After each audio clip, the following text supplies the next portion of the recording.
Shikues të nderuar, ju përshëndes, mirë se vini në Ditari në orës 19 këtu në A2 CNN, fillimisht një me zhvillimet kryesore të kësaj dite. Kryeministri Rama ndodhet në Kosovë dhe ka atakuar të gjithë liderët atje teksa në orën 20 pritet një komunikim për publikun i presidentit Hashim Thaçi në lidhje me akuzën e ngritur nga prokuroria e posaçme. Klima e biznesit në Shqipëri për gjatë 2019 është përkesuar ndjeshëm sipas dhomës amerikane të tregtisë. Ambasadoria amerikane evidentoi si problem korrupsionin, konkurrencën e pandershme dhe tensionin politik. Shikues të nderuar, ju përshëndes, mirë se vini në Ditarin e orës 19 këtu në A2 CNN, mes të tjera zhvillimesh kryesore të ditës, ju ftoj të ndiqni. Dhjetra banor në Durrës përjashtohen nga lista e përfituesve të dëmshpërblimit pas tërmetit e 26 nëntorit. Kjo situatë ka detyruar të protestojnë përpara bashkisë, e cila apelon për ankimim të rasteve. Bashkimi Evropian pritet të vendosë sot mbi listën e vendeve që do t'u lejohet hyrja nga një korriku. Greqia ndërkohë njoftoi rihapjen e pikave të Kakavijës dhe Kapshticës.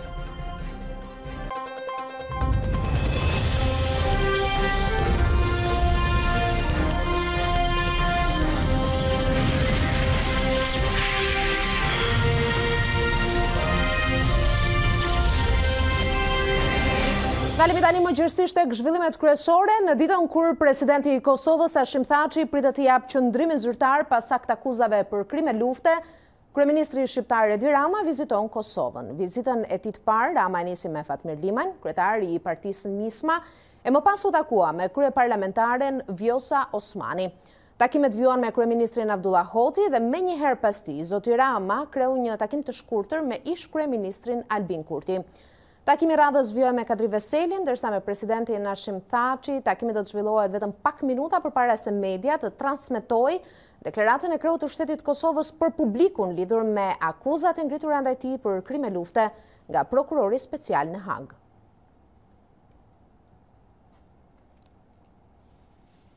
Vizitën e kryeministrit Rama në Kosovë ndoqi gazetaria jon Marcela Karapanço, të cilën do ta kemi tani në komunikim të drejtë për drejtë nga Prishtina. Marcela, ti ke ndjekur të gjitha takimet e zhvilluara sot nga kryeministri Rama me liderët politik dhe na ke raportuar, por teksa jemi në fund të këtyre takimeve dhe pyetja jonë gjatë ditës ka qenë se pse Rama zgjodhi pikërisht këtë moment për të shkuar në Kosovë. A ke mundur më në fund kuptosh edhe ndoshta prej bisedave me gazetar vendas aty se çfarë po bisedon Rama dhe çfarë qëllimi pati kjo vizitë e beft?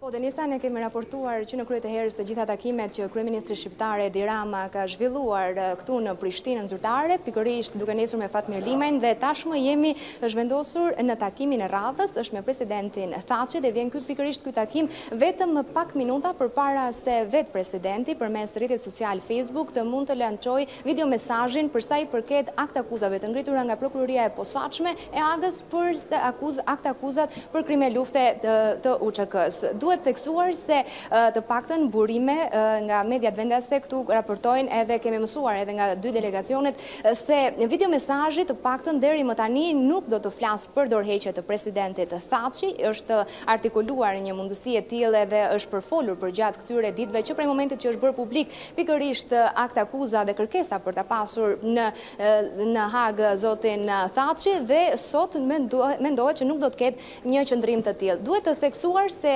qëndrimi që presidenti Thaçi pritet t'i drejtohet qytetarëve të Kosovës, por jo vetëm edhe të gjithë shqiptarëve ku ata ndodhen, tjetë për akt akuzat dhe qëndrimin e tij që do të mbaj pikërisht për to. Për sa i përket vizitës së zotit Rama, mund t'ju them se përveç fjalimit shumë të gjatë që kryeministri shqiptar mbajti në foltorin e parlamentit duke i quajtur si një turpje drejtësisë ndërkombëtare për sa i përket këtyre akte akuzave, duhet theksuar se ai ka dalë menjëherë në mbështetje dhe në mbrojtje jo vetëm të presidentit Thaçi, por edhe të ish kryeparlamentarit zotit Veseli dhe të gjithë luftëtarëve të tjerë të UÇK-s, duke e quajtur luftën e tyre të drejtë edhe për lirinë e Kosovës. Ndërkohë ne presim edhe përfundimin e këtij takimi që do të jetë pikërisht pak minuta përpara lancimit që do të bëhet deklaratës dhe komunikatës që do të ketë presidenti Thaçi për të gjithë shqiptarët. Dhe mbetemi tek agjenda e zotit Rama në Prishtinë, takimi me Albin Kurtin duket se ishte më interesanti, apo jo Marcela, dhe pavarësisht se nga pamjet nuk kuptohet asnjë lloj atmosfere nga jashtë, ndërkohë që ky takim nuk ka qenë i parashikuar nga Rama? Mendon se ky takim me zotin Kurti është bërë më shumë për qenë gjithë përfshirës apo ka patur vërtet ndonjë temë që mund ta lexojmë në të ardhmen? Tenisa, ne në agendën paraprake që kemi pasur të siguruar nga A2 CNN, nuk ka qenë e listuar në fakt një takim me zotin Kurti, por gjatë ditës së sotme ka pasur disa ndryshime, sidomos të orareve dhe të takimeve që kryeministri shqiptar Edi Rama do të kishte këtu në Prishtinë. Pikërisht ka pasur një shtesë edhe në agendë edhe me zotin Isa Mustafa, por takimi i cili në fakt nuk u realizua në selin e kësaj partie në këtu në Prishtinë. Duhet teksuar që në hyrje të takimit, ku në fakt zoti Rama është pritur nga zoti Kurti, është dukur një pritje të paktën miqësore, e qetë, duke marrë parasysh të gjitha situatat dhe përplasjet që ata kanë pasur më herët. Mini Schengeni apo Schengeni Ballkanik ka qenë një prej temave që kanë ndarë dy politikanët shqiptar, nuk u las një prej 3 takimeve si në Novi Sad, ashtu edhe në Ohër, por nuk pati takim as në Durrës dhe Kosova nuk ishte e pranishme, pikërisht për shkak sepse nuk ka pasur një ftesë dhe Serbia ishte ajo e cila ka qenë e para dhe që ka qenë pjesë e këtij takimi. Dhe këto pikërisht jo vetëm kanë qenë disa prej tematikave të nxehta të mbartura mes dy politikanëve shqiptar, por detajet nga takimi se për çfarë është folur pikërisht për këtë takim të zotit Rama janë ende të pakta. Shpresojmë të kemi më shumë informacione në vijim, Denisa. Ndërkohë, pas deklaratës së presidentit Thaçi, Marcela, a pritet ketë ndonjë darkë mes Ramës dhe Thaçit dhe është parashikuar ndonjë dalje përshtypje dy liderëve Rama dhe Thaçi së bashku? Po, Denisa, pas publikimit të video mesazhit, pritet që të ketë një darkë, do të jetë zoti Thaçi, i cili do të mirëpres kryeministrin shqiptar në një darkë së bashku me ish krye parlamentarin zotin Veseli. Do të jenë 3 politikanët shqiptar, të cilët do të darkojnë, por konferenca të paktën nga ana e kryeministrit shqiptar Edi Rama mbetet për ditën e nesërme, ku pritet të ketë një takim edhe me ish kryeministrin Ramush Haradinaj, i cili në fakt duhet ta sillim në vëmendje që ka qenë ndër të parët për të cilin ka ardhur një ftesë nga gjykata speciale për të dëshmuar atje dhe pikërisht në 19 korrikun e 2019-s ka qenë zoti Haradinaj, i cili ka dhënë dorëheqjen për të shkuar përpara gjykatës speciale si një qytetar i thjeshtë dhe sipas tij për të mos u shantazhuar me postin e kryeministit, çka solli më pas edhe krimin e qeverisë pasuese me Albin Kurtin, por që zgjati shumë pak muaj dhe tashmë kemi Abdullah Hotin. Duhet teksuar që të paktën unë kam pasur mundësi të flas me disa prej qytetarëve këtu në Prishtinë dhe Denisa më kanë shprehur qëndrimet e tyre se ndihen pro dhe mbështesin absolutisht luftën e ushtarëve të ushtrisë çlimtare të Kosovës dhe që e shohin më se të drejtë të gjithë atë luftë dhe përpjekje që është bërë nga trupa e UÇK-s për lirinë dhe pavarësinë e Kosovës. Dhe sigurisht ata mbështesin dhe flasin për lojra politike apo edhe për skenar të tjerë që mund të jenë më të errët se kaq dhe që sigurisht nuk i vinë në ndihmë Kosovës. Mbetet për të parë nëse do të ketë emra të tjerë, Denisa, nëse do të thirren sërish nga gjykata speciale përveç zotit Thaçi që tashmë edhe zoti Veseli e kanë një thirrje. Mirë, ne do të mbetemi në komunikim vazhdueshëm edhe me kolegen Marcela Karapanço në përfundim të takimit të zotit Rama dhe zotit Thaçi. Sigurisht jemi në pritje dhe në orën 20 videomesazhi që do të publikohet nga ana e presidentit Thaçi. Marcela do të na informojë edhe në minutat në vijim mbi të gjitha zhvillimet dhe diskutimet që do të bëhen në Prishtinë. Faleminderit për momentin.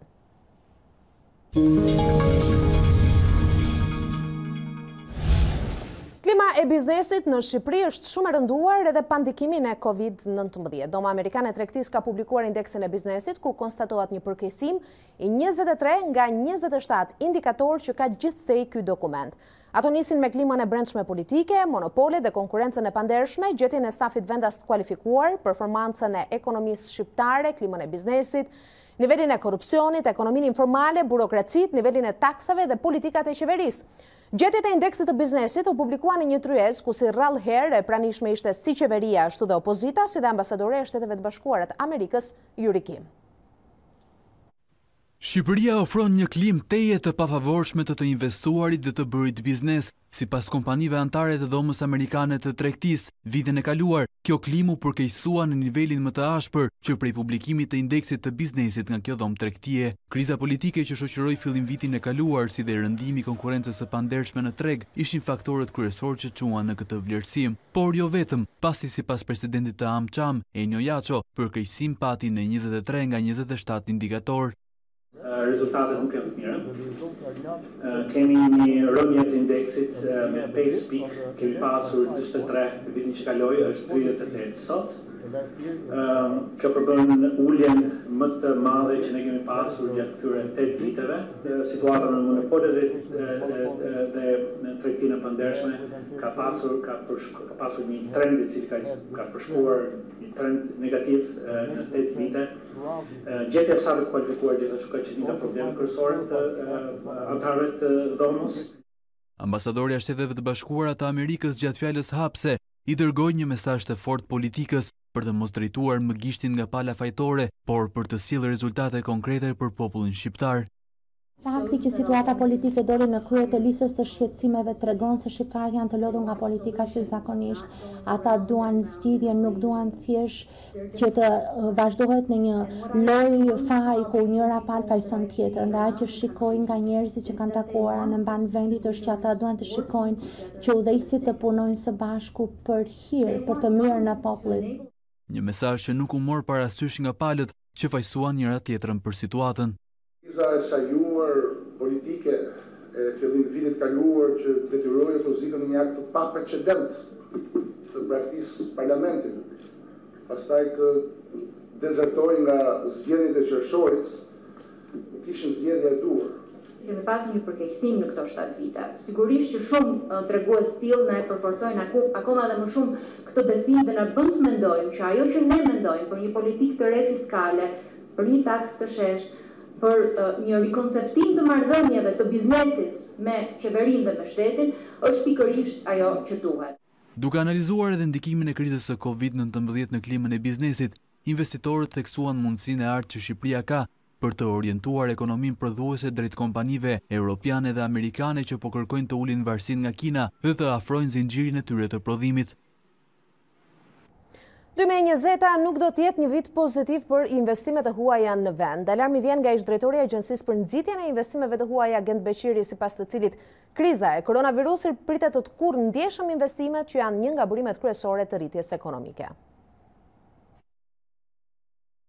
Përfundimi i 2 projekteve madhore të gazsjellësit TAP dhe hidrocentralit të Devollit, si dhe efektet e pandemisë globale të koronavirusit, do të vënë në rrezik investimet e huaja në të ardhmen. Ish-drejtori i Agjencisë për Nxitjen e Investimeve të Huaja Gent Beqiri deklaron se fluksi i investimeve do të kurret ndjeshëm këtë vit, ndaj apelon qeverinë për masa të njëhershme. Jo vetëm për faktin e pandemisë, situatës globale në lidhje me investimet e huaja, po edhe aspektit që investimet në sektorin e energjisë, që kanë dhënë kontributet shumë të rëndësishme në vitet e fundit, tashmë do të fillojnë të bien fort. Për pasojë, situata do të jetë krejt e ndryshme në këtë vit që jemi. Ka nevojë për një paketë fiskale e cila do të ishte lehtësuese. Kemi nevojë për procese siç jemi duke kaluar, pra gjithçka duke kaluar online, e-permit apo në forma të tjera të bërit biznes. Dhe kjo duhet paraqitet patjetër edhe në lehtësinë në aspektin le të themi të proceseve tatimore. Të dhënat e Bankës së Shqipërisë tregojnë se 2 vitet e fundit fluksi i investimeve të huaja ka përceu 1 miliard euro, ndërkohë që 3 muajin e parë të këtij viti shënua një rënje me 20% kundrejt një viti më parë.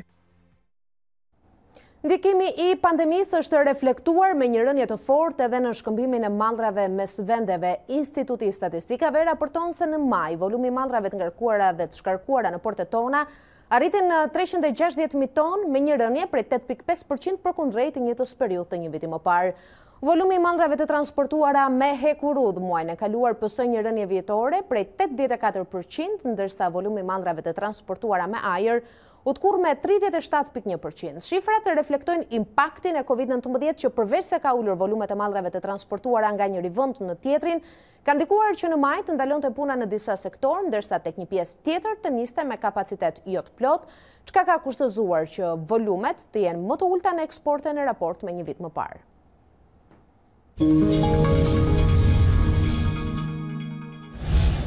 Gjykata e posaçme dënoi me 15 vite burg Armando Koçerin, i akuzuar si magazinier një sasi droge që do të trafikojë nga grupi i Habileve.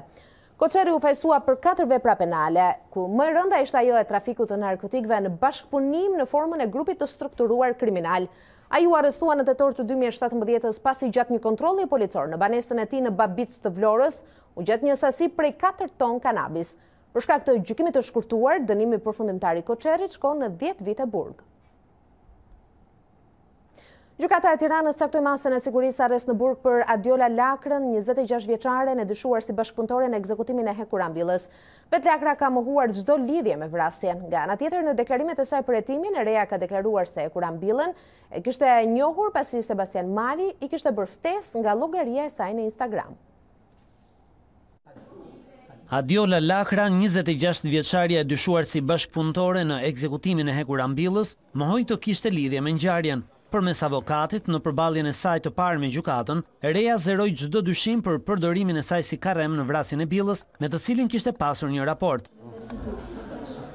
Pretendimet e 26 vjeçares nuk bindën gjyqtarin Lazar Sallaku, i cili vendosi lënien e saj në qeli si të dyshuar për bashkëpunim në një vrasje për hakmarrje. I vetmi moment është fatkeqësia që përpara se sa të njinte viktimën, ka njohur një nga autorët e dyshuar për cilët nuk kam dieni. Në këtë fazë të procesit që jemi, të vetmet prova që ka prokuroria për Adiolën janë vetë deklarimet e saj të sinqerta dhe të sakta, të cilat janë nuk ka pasur dieni fare për aspin, nuk ka qenë fare ndjeni se kishte një hakmarrje apo më saktë në rastin konkret gjakmarrje dhe nuk ka telefonuar ajo ditë në ngjarjes, por është telefonuar, u garantoj që asnjëherë, në asnjë moment, as se ka ditur, as së shpaguar dhe as ka në shumë parash.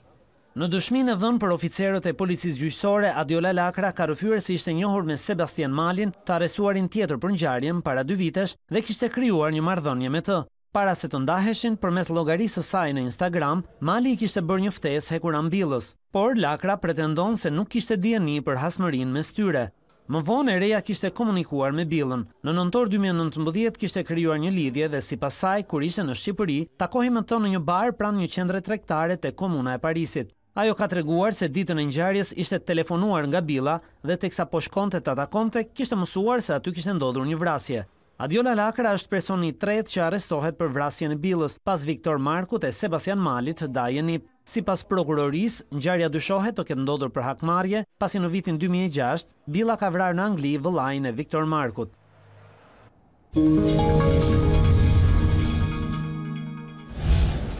Vendi hyn në javën e 4 ku situata me epidemin shfaqet me rritje të numrit të viktimave, të prekurve dhe të personave që kërkojnë shërbim spitalor. Gjatë 24 orëve të fundit rezultuan 64 të infektuar me COVID-19. Autoritetet vijojnë të apelojnë për respektim të masave për parandalimin e përhapjes së infeksionit. Në javën e 4 të epidemisë nga hapja e plotë e vendit, të prekurit dhe viktimat nga koronavirusi vetëm shtohen. Edhe 64 persona janë konfirmuar pozitive orët e fundit, ndërsa 2 pacientë kanë humbur jetën nga komplikacionet që u shkaktoi COVID-19. Në 24 orët e fundit, referuar shërbimit infektiv, një pacient të 78 vjeçare nga Tirana, e transferuar nga një spital jo publik, ka ndëruar jetë në spitalin infektiv, në terapi intensive në reanimacion, pavarësisht përpjekjeve maksimale të mjekëve, dhe një 83 vjeçar nga Durrësi, në terapi intensive, vuante nga hipertensioni. Epidemiologët thonë se situata është serioze. Në spitalin infektiv janë rritur shtrimet. Aktualisht po trajtohen 84 pacientë, 11 prej të cilëve në terapi intensive dhe 2 të intubuar.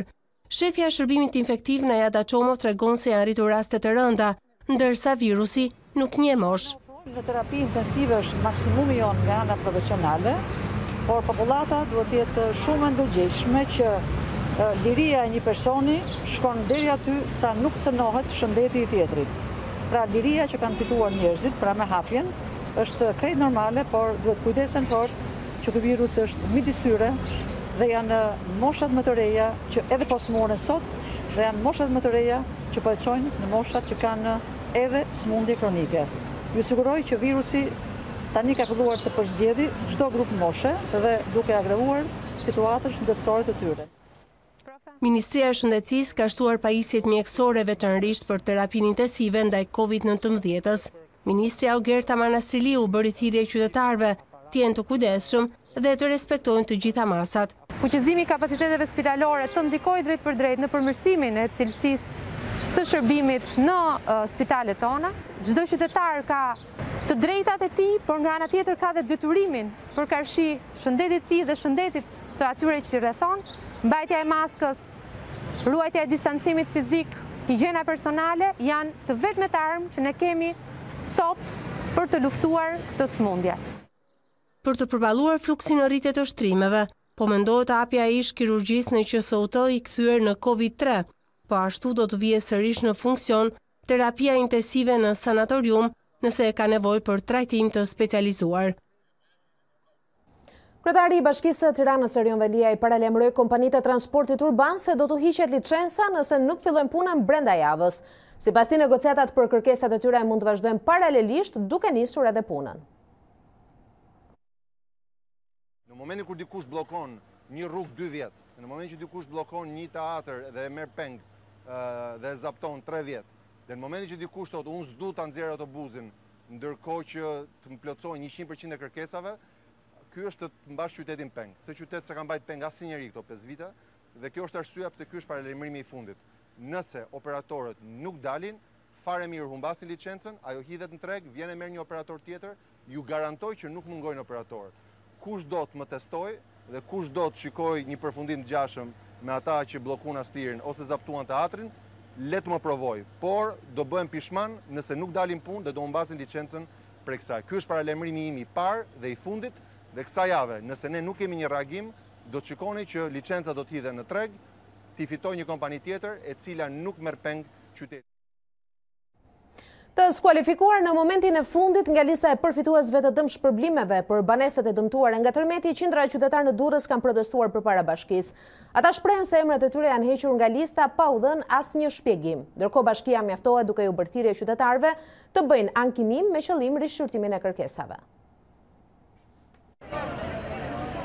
Qindra qytetarë në Durrës kanë nxituar në dyert e bashkisë për dëmshpërblimet për banesat e tyre të dëmtuara nga tërmeti 26 nëntorit.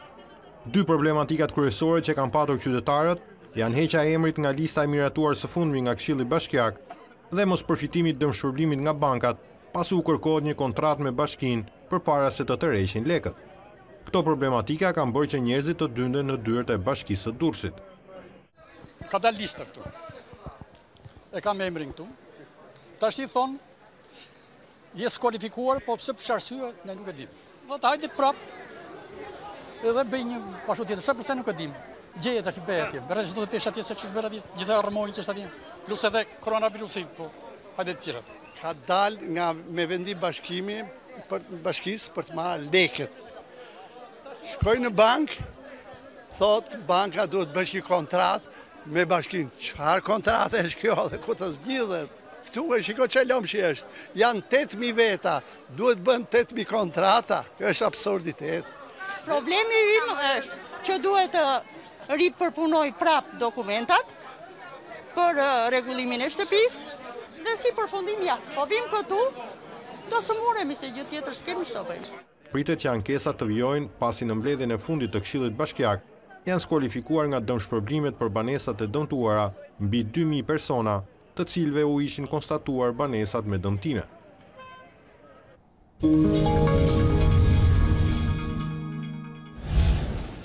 Sipas Instat, të paktën 1.6 milion shqiptar jetojnë jashtë Shqipërisë. Ata përbëjnë rreth 36% të totalit të shtetasve të Shqipërisë. Kjo shifër është gati e barabartë me numrin e shtetasve që janë brenda vendit dhe kjo e bën edhe më të nevojshme ndoshta gjetjen e hapësirës për të votuar.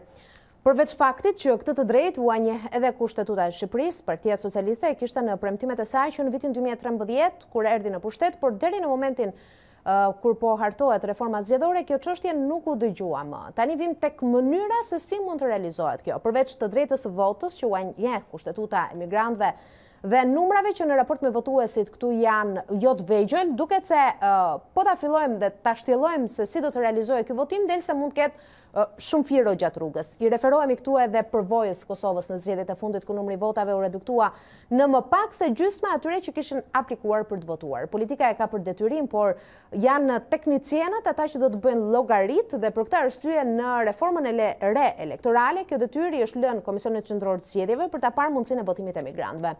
Pyetja e parë që bëhet është nëse është e mundur të realizohet që në zgjedhjet e ardhshme apo jo. Nëse realizohet, atëherë ka edhe të tjera pyetje. Dhe për të kuptuar diçka më shumë, ne kemi në këto momente në studion tonë paralele drejtuesen e shoqatës për kulturë demokratike, zonjën Gerta Meta. Zonja Meta, mirëmbrëma, mirë se erdhët. Faleminderit Denisa për ftesën. Pyetja e parë, sigurisht sikurse e shtrova edhe gjatë kësaj hyrje, është a do të mund të realizohet vota e migrantëve që në zgjedhjet e ardhshme? Pyetja është shumë e bukur për vetë faktin që gjithë javë ka një debat të nxehtë në lidhje me idenë që sa dhe pse është e rëndësishme vota e emigrantëve apo vota e diasporës apo vota e qytetarëve të cilët jetojnë jashtë territorit shqiptar.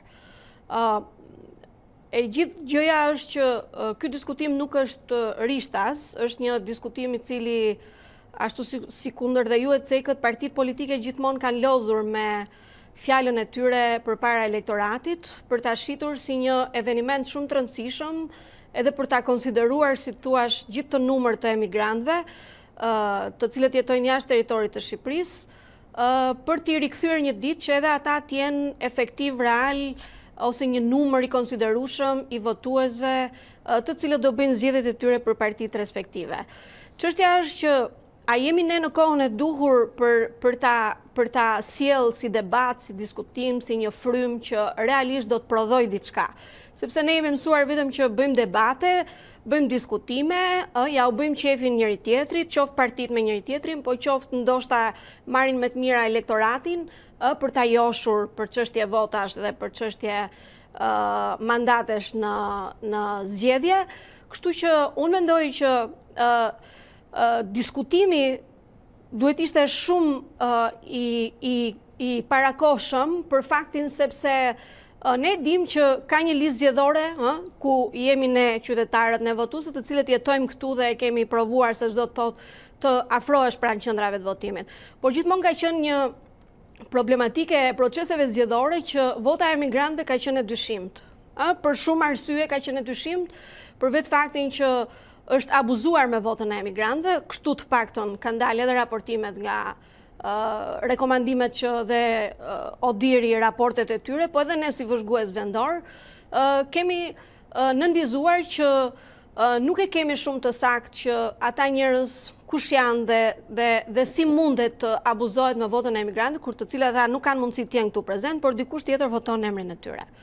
Kështu që ndoshta kërcitet e forta ajo ideja e identifikimit biometrik për ta minimizuar këtë lloj gjëje. Emigrantët janë një potencial shumë i rëndësishëm për shumë arsye që ne kemi thënë, janë njerëz të cilët kanë familjet e tyre këtu, janë njerëz që paguajnë, që sjellin remitanca, që mbahen familjarët e tyre, janë njerëz që ndoshta në situata shumë të vështira për Shqipërinë, ata janë gjendur me ndihma qoftë në distancë, po qoftë edhe duke ardhur këtu konkretisht në drejtime të ndryshme. Çështja është që ka dhe një diskutim të dytë në lidhje me në parim ne gjithë jemi dakord, është një drejt kushtetuese, siç kundër lakohet fort, meqense ata janë shtetat shqiptare, janë me pasaporta shqiptare. Mos harrojmë që ka dhe emigrantë që vjen një kohë që nuk e kanë më pasaportën shqiptare, sepse marrin shtetësi të shteteve përkatëse ku ata po jetojnë. Kështu që do të ishte një diskutim i cili nëse partitë politike realisht qasja e tyre do të ishte kaq pozitive për ta afruar emigrantin, jo për ta joshur, por për ta konsideruar si një target i cili realisht do prodhoj vota për partitë për cilat ata mendojnë t'i tërheqin dhe të votojnë. Çështja është që nuk duhet vetëm diskutimi që ata të konsiderohen thjesht si votues të thjesht, por ndoshta ata kanë shkuar dhe më tej me atë idenë që ata të përfaqësohen realisht dhe në Parlamentin shqiptar. Ky është një diskutim që nuk e prek njëri, që si ata nesër mund të kenë përfaqësuesit e tyre në Parlamentin shqiptar, si parti, si përfaqësi diaspore apo ku diun se do ja vendosin emrin.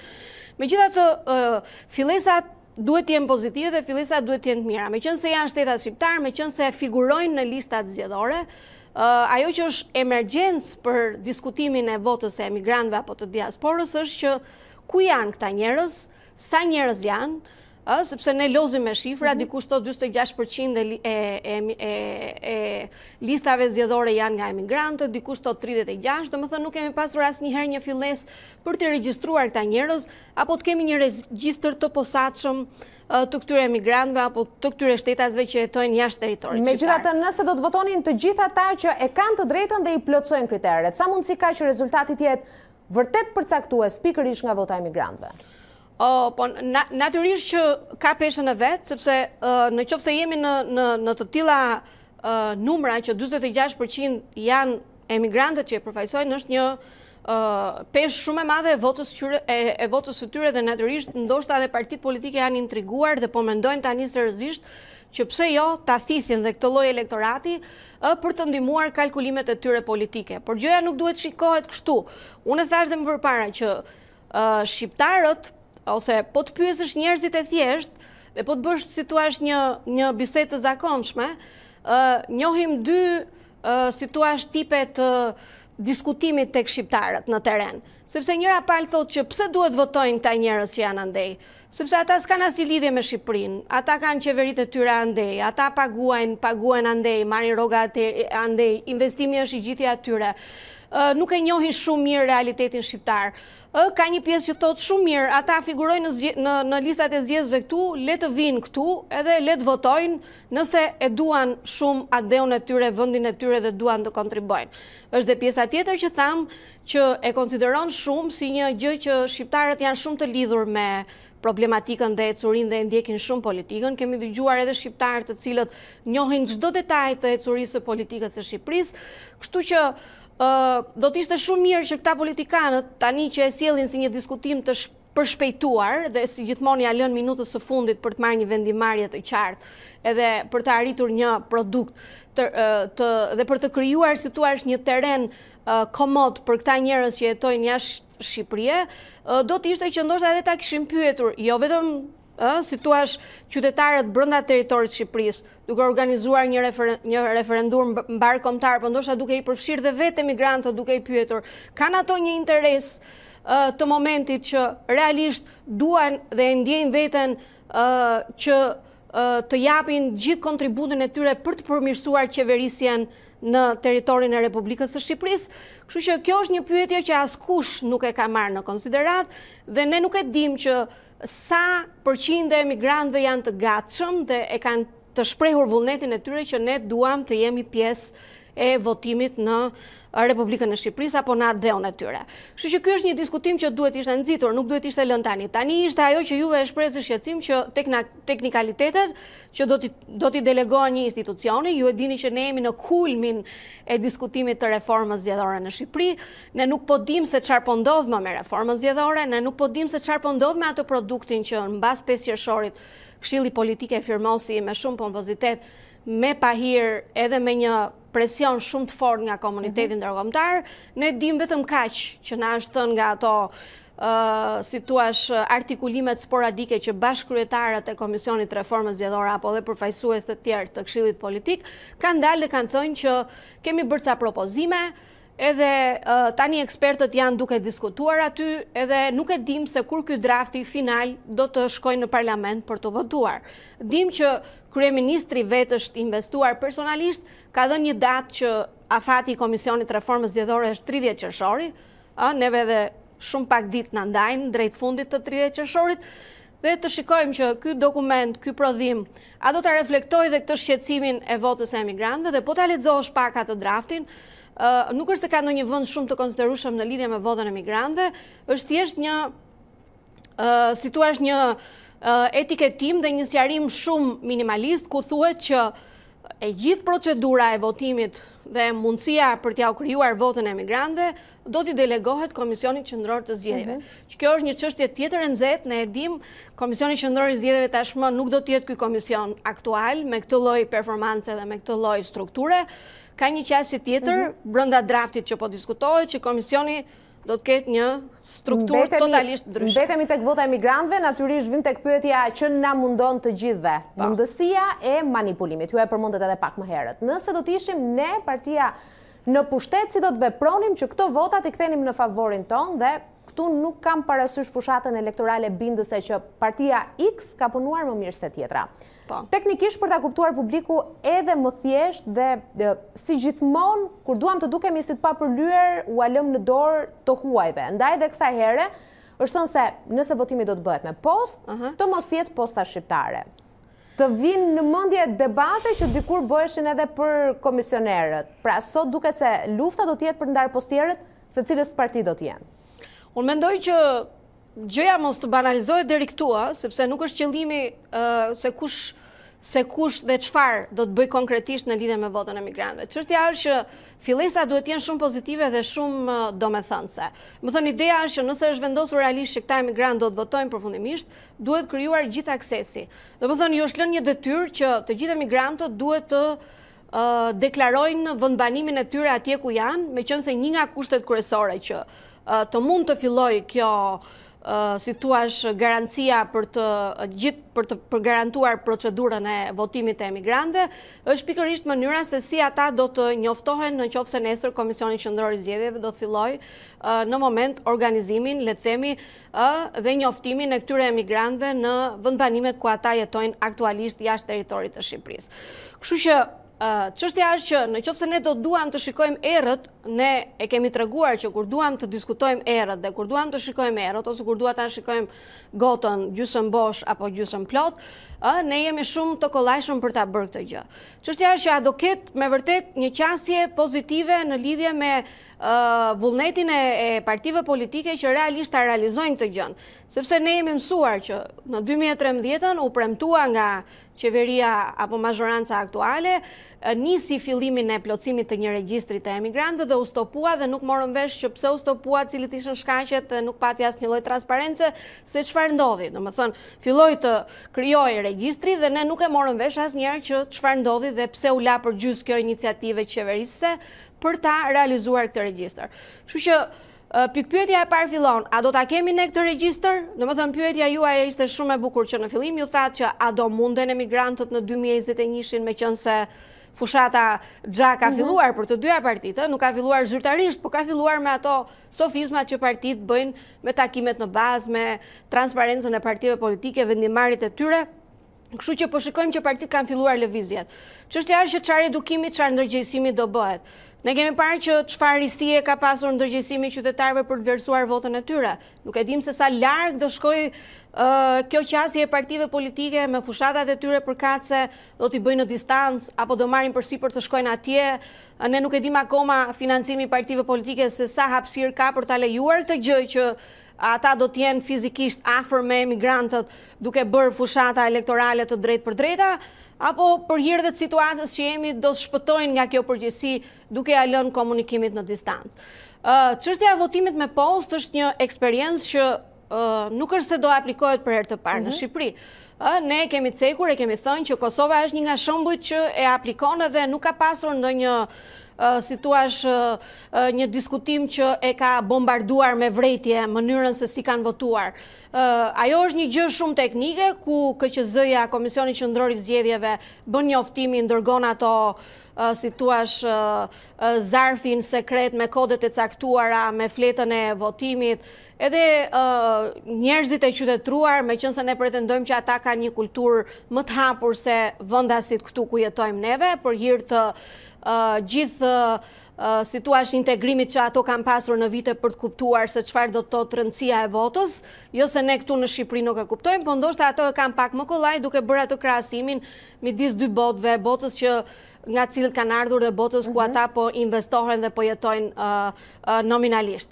Kështu që është një gjë që në qoftë se këtu fillon gjëja mbrapsht, se kush do të jetë postieri që do ta çojë, se kush do të jetë posta, do të jetë kombëtare apo do të jetë ndërkombëtaret, ne kemi treguar që besojmë shumë të ndërkombëtaret.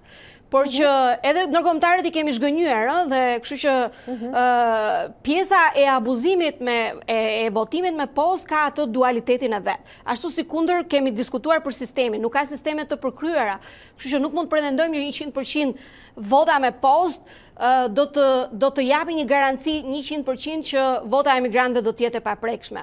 Absolutisht në parim duhet jetë e paprekshme, por ne shqiptarët jemi shumë të çuditshëm në ngjarjet që prodhojmë. Kështu që është më mirë le ta shikojmë, meqense gjëja nuk ka filluar ende, meqense vetëm është diçka e shkruar në draftin që ju është propozuar Komisionit të Reformës Zgjedhore dhe le të japim pak kohë këtyre ekspertëve për ta shpjeguar pak më qartë, edhe ne pastaj për ta lexuar dhe për ta kuptuar edhe për dhënë dhe ne variantin ton që sa do t'i shërbej kjo garancisë që mos manipulohet më vota e emigrantëve dhe mos abuzohet dhe mos vinë njerëz të tjerë të votojnë. Megjithatë, një model e kemi, zonja Meta, siç u dakordsuar edhe në Këshillin Politik, vota e diasporës do të numërohet vetëm për deputetët në kryeqytet, sipas modelit kroat. Si e shihni këtë mënyrë? Shiko, kjo tash do një çikone vetë për ta diskutuar që dhe për ta kuptuar që pse ekspertët e kanë shprehur në këtë mënyrë që vetëm vota në Tiranë, sepse Polonia ka 2 ditë që ka zhvilluar zgjedhjet dhe ajo biles ka arritur dhe ka pasur në vendimarrjen e saj që ta aplikoj votimin me post dhe ka bërë të mundur për hir të situatës Covidit vetëm në 2 bashki, sipas porosive të Ministrisë së Shëndetësisë atje, kanë arritur ta aplikojnë votimin me post për hir të infektimit të njerëzve dhe për të shmangur këtë lloj situacioni të cilët gjithë bota po ndodhet me situatën e pandemisë. Kështu që jo vetëm Kroacia, është edhe Bosnia, është Kosova, tentojmë që edhe ne si shqiptar ta fusim, kështu që ta aplikojmë domethënë si ide të votimit me post, dhe unë mendoj që dua ta shikoj, meqense po kërkohet fort që dhe meqense ka pasur edhe një ide që vetë emigrantët ka dëgjesa publike, domethënë mediat sociale, ata janë shumë të hapur dhe po e kërkojnë pjesën që emigrantët duhet të votojnë dhe duhet të fillojnë ta mendojnë këtë gjë që si shteti shqiptar t'ju krijojë atyre gjithë komoditetin e mundshëm dhe gjithë garancinë dhe gjithë procedurën ligjore dhe garancinë ligjore që vota e tyre të jetë vota e emigrantëve, ashtu sikundër ata duan ta japin dhe jo vota sikundër mund të devijohet rrugës apo qoftë edhe atje me mënyra të ndryshme, ashtu sikundër ka ekzistuar këtu votimi familjar, nuk mund të pretendojmë që edhe familje shqiptare atje të kenë një mundësi të tillë sepse e kanë dëgjuar shpesh në Shqipëri dhe vinë nga Shqipëria që e ka shumë problem votimin familjar, nuk di do ketë kryefamiljar të cilët do të jenë autoritar dhe do thonë që unë jam kryefamiljar, ju do votoni ashtu sikundër unë ju them. Kështu që le të shikojmë hap pas hapi që kush do të jetë metodologjia dhe kush do të jetë gjithë angazhimi i Komisionit Qendror të Zgjedhjeve, sepse ata do të jenë që do ta sheshojnë këtë punë dhe ndoshta ta bëjnë më të kuptueshme edhe për ne, por edhe për emigrantët të cilët me zor po e presin momentin që ata të realizojnë ëndrrën e tyre për të kontribuar dhe për të qenë votues real në Republikën e Shqipërisë. Dhe kam përshtypjen që deri në atë ditë do të kemi të tjera diskutime dhe biseda bashkë në studio. Faleminderit që ishit me mua, zonja Meta. Faleminderit juve për gjithë mundësinë e krijuar.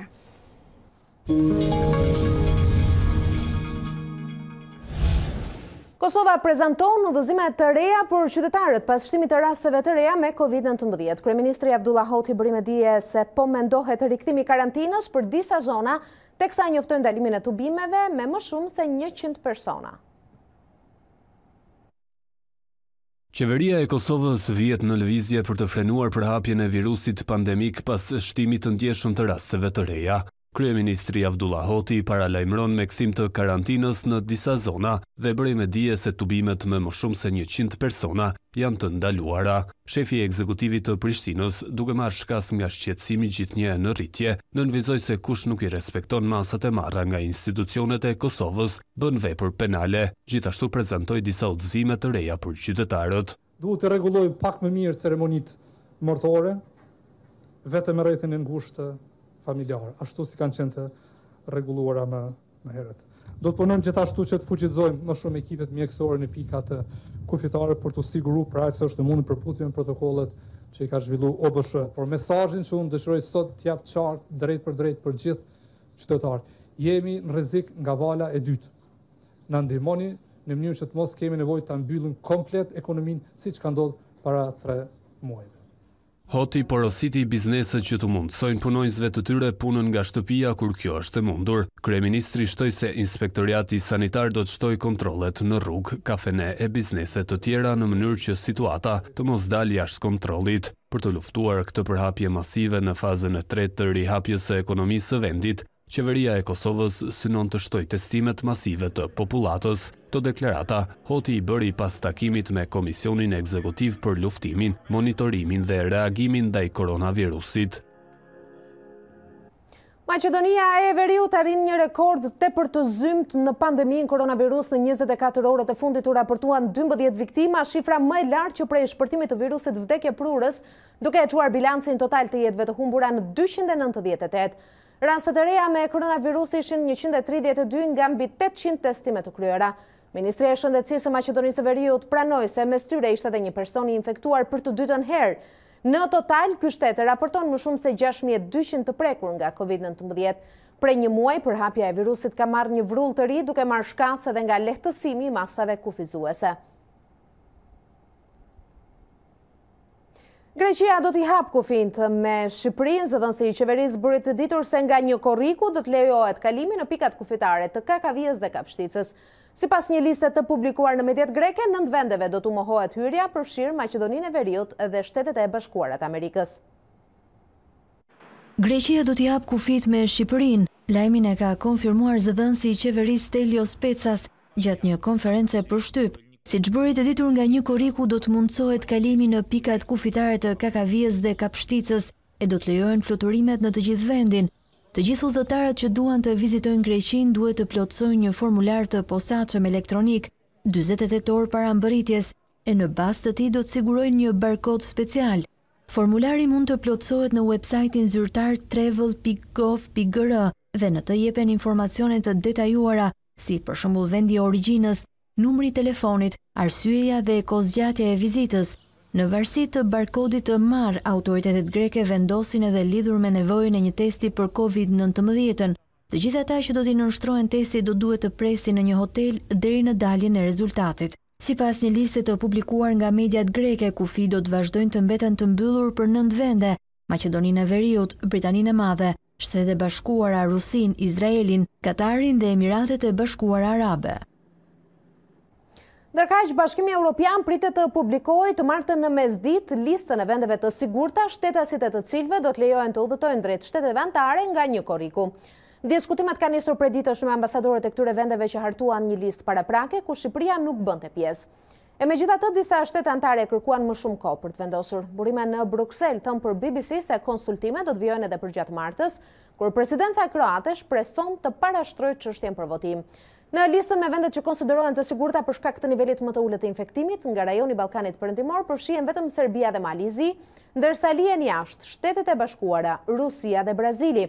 Drita jeshile pritet u jepet edhe shtetasve të Kinës, me kushtin që edhe Pekini të bëjë të njëjtën gjë për europianët. Viktimat nga COVID-19 në gjithë botën i tejkalojnë 500.000 sipas të dhënave të Universitetit Johns Hopkins. Shtetet e Bashkuara mbeten vendi më i prekur me mbi 125.000 vdekje, ndërsa Brazili renditet i dyti. Që prej shpërtimit të pandemisë janë shënuar më shumë se 10 milion raste. Viktimat e koronavirusit në botë i tejkaluan gjysmë milioni. Sipas të dhënave të Universitetit Johns Hopkins, vendi më i prekur mbeten Shtetet e Bashkuara me gati 125.800 vdekje, pasuar nga Brazili që numëron mbi 57.600 jetë të humbura, Britania e Madhe, Italia dhe Spanja. Në fakt, më shumë se gjysma e vdekjeve të regjistruara kanë ndodhur në këto 5 vende. Në nivel global, infektimet me COVID-19 që prej shpërthimit të pandemisë janë mbi 10 milion. Shumë shtete amerikane kanë përjetuar rritje të rasteve gjatë javëve të fundit e të rinë sipas ekspertëve, po konsiderohen si kryesisht përgjegjës për përhapjen e virusit, ndërsa Shtëpia e Bardhë pretendon se situata po stabilizohet në shumicën e vendit. Autoritetet në Teksas paralajmërojnë se përhapja e infektimeve atje ka marrë një kthes të shpejtë dhe të rrezikshme. Përgjatë javëve të fundit, numri ditori i rasteve me koronavirus ka shkuar nga një mesatare prej 2.000 të tillash në 5.000. Në përpjekjen për të frenuar përhapjen, autoritetet teksane vendosën të mbyllin baret dhe kufizuan në 50% kapacitetin e hyrjes në restorant. Kufizime janë rivendosur edhe në shtetet e Floridas dhe Kalifornisë, mes rritjes së rasteve me koronavirus, ndërkaq New Yorku, dikur epiqendër e pandemisë, raportoi numrin më të ulët të vdekjeve që prej shpërthimit të krizës. Të dhëna shkurajuese vijnë nga Amerika Latina, ku u regjistruan 63.000 infektime të reja në 24 orë, edhe pse Brazili mbetet shteti më i prekur, situata nuk është më e mirë në Peru, Meksik dhe Kili. Organizata Botërore e Shëndetësisë paralajmëron se pandemia koronavirus nuk është fare drejt përfundimit. Tashmë janë bërë 6 muaj që prej regjistrimit të rastit të parë në Wuhan të Kinës dhe në të gjithë botën regjistrohen më shumë se 500.000 viktima, e mbi 10 milion të infektuar me COVID-19. Është një moment të reflektimi për të gjithë ne, u shpreh kreu i OBSH-s Tedros Adhanom Ghebreyesus, teksa paralajmëroi se më e keqja ende nuk ka ardhur. Me këtë lloj mjedisi dhe kushtesh, ne duhet të mendojmë për më të keqen, shtoi ai. Pavarësisht përmirësimit të situatës në disa vende, Ghebreyesus nënvizoi se pandemia po prapet me shumë shpejtësi, ndaj për këtë bota do të ketë nevojë edhe për më shumë durim, kapacitet të rimëkëmbjeje dhe bujari në muajt në vijim.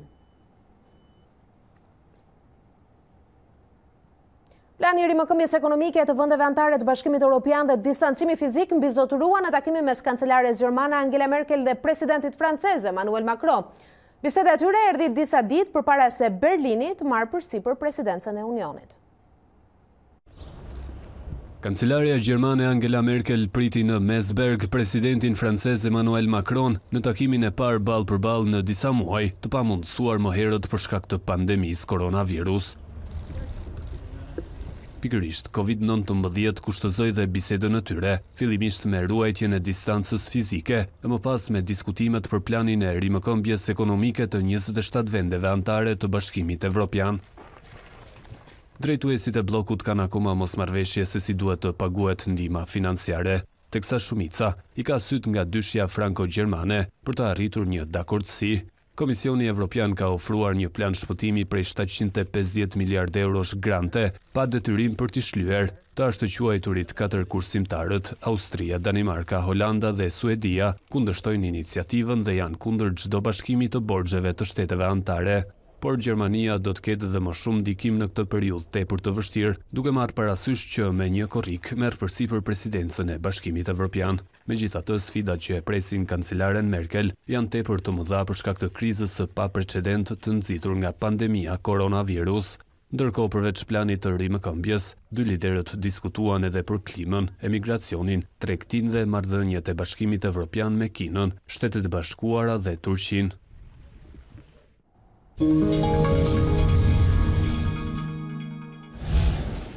I jepet lamtumira e fundit mjeshtrit Besim Zekthi, krijuesi dhe interpretuesi i paharrueshëm i valleve shqiptare, është nderuar nga kolegë dhe miq në Muzeun Historik Kombëtar, ku edhe u mbajtën homazhet për nderin e kombit.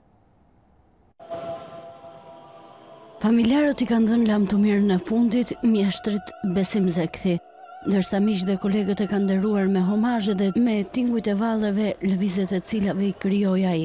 Artisti që u duar tërkit edhe për te kufive të kulturës shqiptare.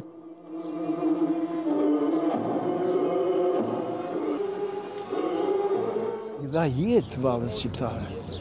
Ai lirikës dhe epikës së vallës shqiptare i dha atë që i mungonte, që ishte te bardhësit popullor në fillesat e saj të vogla, po ky e zhvilloi më tepër. Ai rikthehesh gjithmonë e më fuqishëm. Ndiheshim gjithnjë të emocionuar kur ishim pranë tij dhe gjithnjë e shihnin çdo lëvizje e tij me emocion. Na çuditste të gjithës. Besim Zekthi është emblema e ansamblit këngëve dhe vallave popullore, është figura e atij shqiptarit burrëror. Dhe në këto momente mua më vinë në mendje disa citime shumë të sinqerta të Dritra Gollit, kur thoshte që nëse skulptori gdhënd në gur figurën e heroit, Besim Zekthi ka gdhëndur në skenën e valles figurën e burrit shqiptar. Asambli Shtetit ka bërë 2 turne shumë të suksesshme.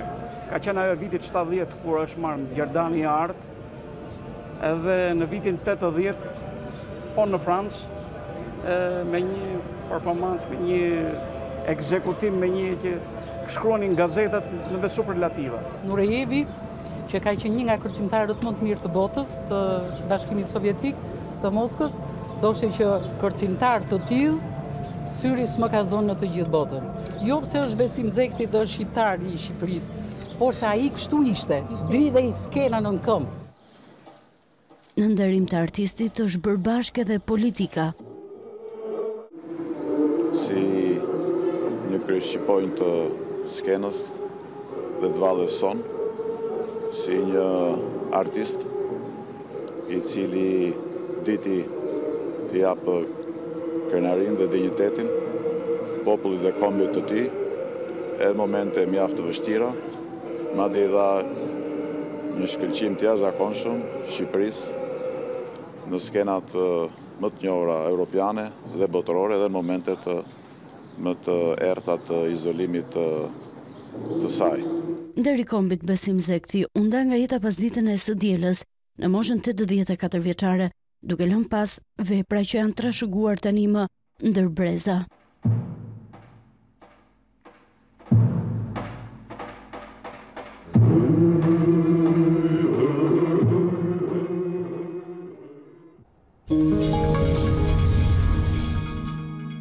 Këtu shikues të nderuar, shkurtimisht për pak çaste publicitet, të rikthehemi me të tjera zhvillime. Kujtoj, jemi në pritje dhe të publikimit të një video mesazhi nga ana e presidentit Kosovës, Hashim Thaçi. Vjoni të informoheni me A2 CNN. Shihemi pas pak.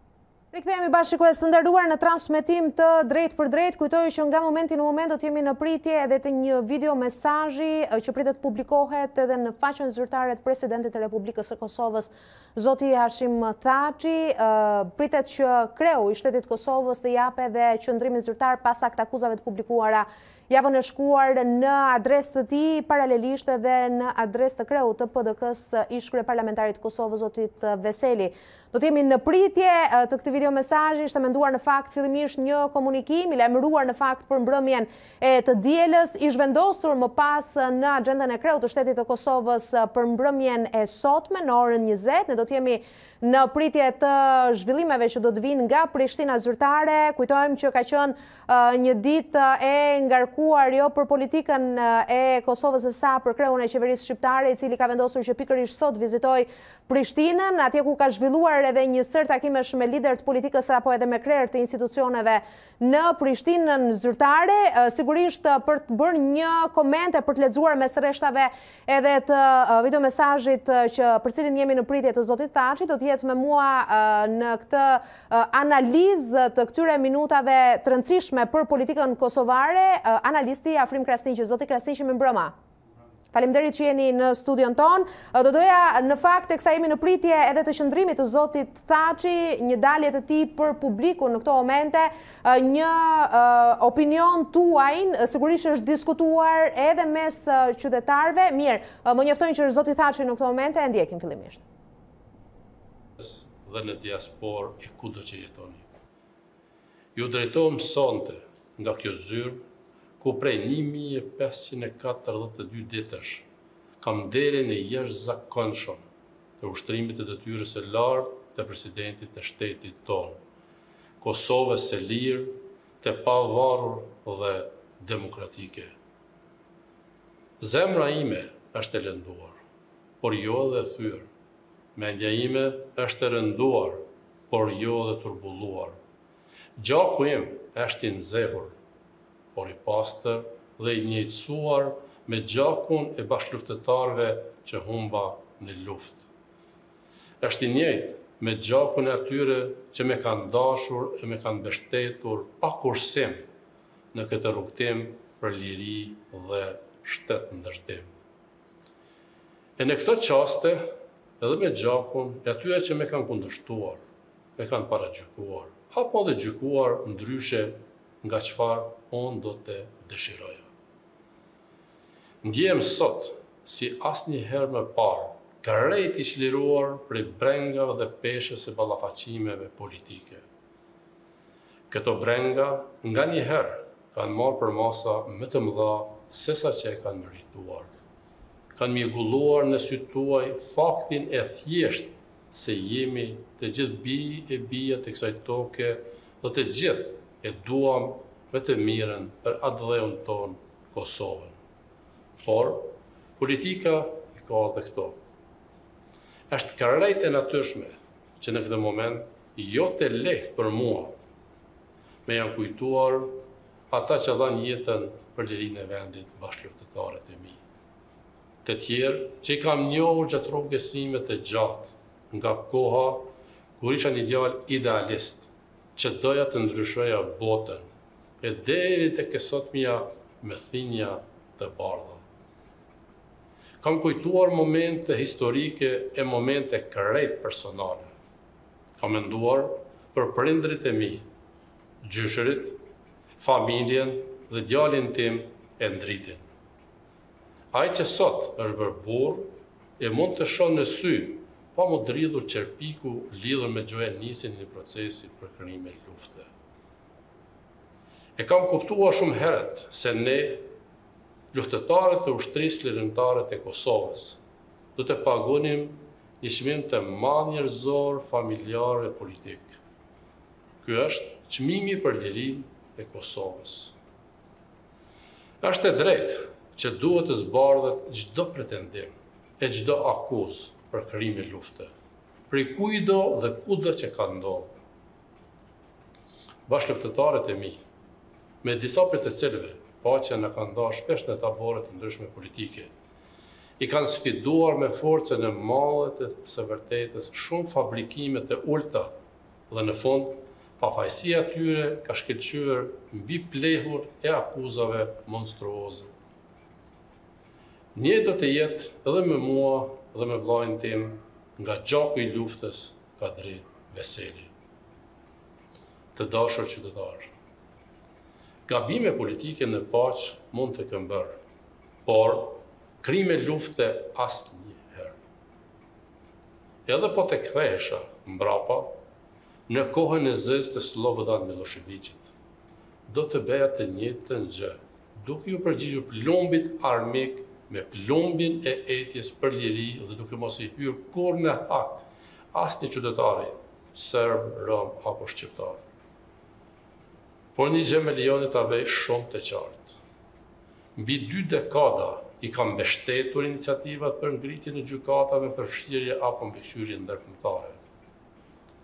Ky parim mbetet i njëjtë edhe sot, kur jam unë, Hashim Thaçi, që personalisht do të mund të përbalem me një gjykat për të cilën kam dhënë mbështetjen time politike me fjalë e me votë. Në atë kohë kishim përballë vetëm 2 rrugë. Njëra, se cilës i kam besuar të jetën e i besoj edhe sot, ecis përpara në aleancë të ngushtë me Shtetet e Bashkuara dhe Bashkimin Evropian. Dhe e dyta, që kjo çështje t'i lihet në dorë Këshillit të Sigurimit të Kombeve të Bashkuara, ku kanë ndikim të fuqishëm vendet që kundërshtojnë pavarësinë e Kosovës. Vendimi im ishte strategjik, në përputhje me vizionin për të ardhmen e Kosovës, dhe nuk kam shikuar për përfitimet ditore e politike.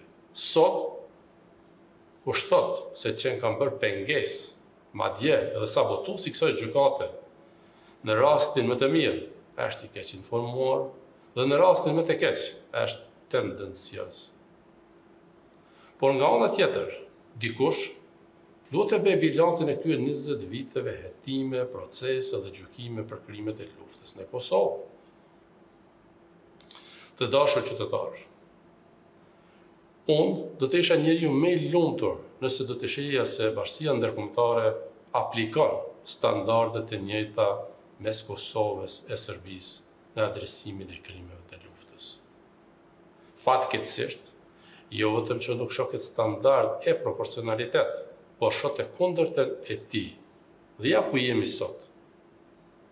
Serbia ecën në rrugën e negocimeve për antarësim evropian, ndërsa vendi ynë, Kosova, nuk e gëzonte drejtën e lëvizjes së lirë për qytetarët e saj. Natyrisht, që unë nuk shoh këtu ndonjë komplot kundër Kosovës, por është fakt dallimi në qasjen e bashkisë ndërkombëtare ndaj Kosovës dhe Serbisë. Padyshim, edhe ne kemi gabimet dhe përgjegjësitë tona. Unë i pari dhe bashkë me mua krejt udhëhecët e partive politike në Kosovë, që prej disa vitesh nuk kemi arritur të ruajmë kohezionin politik çfarë ishte me herët traditë e politikës kosovare. Por asnjë lëshim a gabim i yni apo imi nuk i justifikon faktin që Kosova që 21 vjet vazhdon me proceset e ballafaqimit me krimet luftën në hapësirën e saj. E në anën tjetër, në Serbi ka rënë heshtja e varrit për krimet e luftës. Këtë heshtje të Serbisë e bën edhe më të rëndë heshtja e bashkësisë ndërkombëtare. Ne jemi angazhuar, unë personalisht jam angazhuar fuqimisht për dialog e paqe me Serbinë. Por nuk pajtohem e as nuk pranoj dot faktin që për mijëra shqiptar të zhdukur nga makineria vrasëtare e Slobodan Miloševićit, eshtrat e të cilëve janë në dheun e Serbisë të mos kenë as deklarata minimale ndërkombëtare. A mos vallë duhet të presim edhe ditën kur të na thuhet se duhet i kërkojmë falje Serbisë për të zhdukurit tanë, për nënat e motrat tona të përdhunuara, për spastrimin etnik dhe gjenocidin e shtetit të Serbisë të kryer kundër nesh. Kjo pyetje absurde lind natyrshëm pasi askujt në Serbi me nuk i kërkohet llogari për krimet e luftës. Megjithatë, unë nuk dua sonte të zgjatem në këtë temë. Krahasimi i proporcioneve të drejtësisë për krimet e luftës, e cila me siguri do të zërë vend në historinë e drejtësisë dhe politikës ndërkombëtare si një faqe e zymt e tyre për këto 2 dekada. Qytetarë të nderuar, në këto 2 dekada kam pasur privilegjin të kem mbështetjen e shumicës për jush, duke shërbyer në kryet e institucioneve më të larta shtetërore. Natyrisht, në këto 2 dekada, pa dashje kam bërë edhe ndonjë lëshim, gabim. Disa prej tyre sot i di edhe vetë.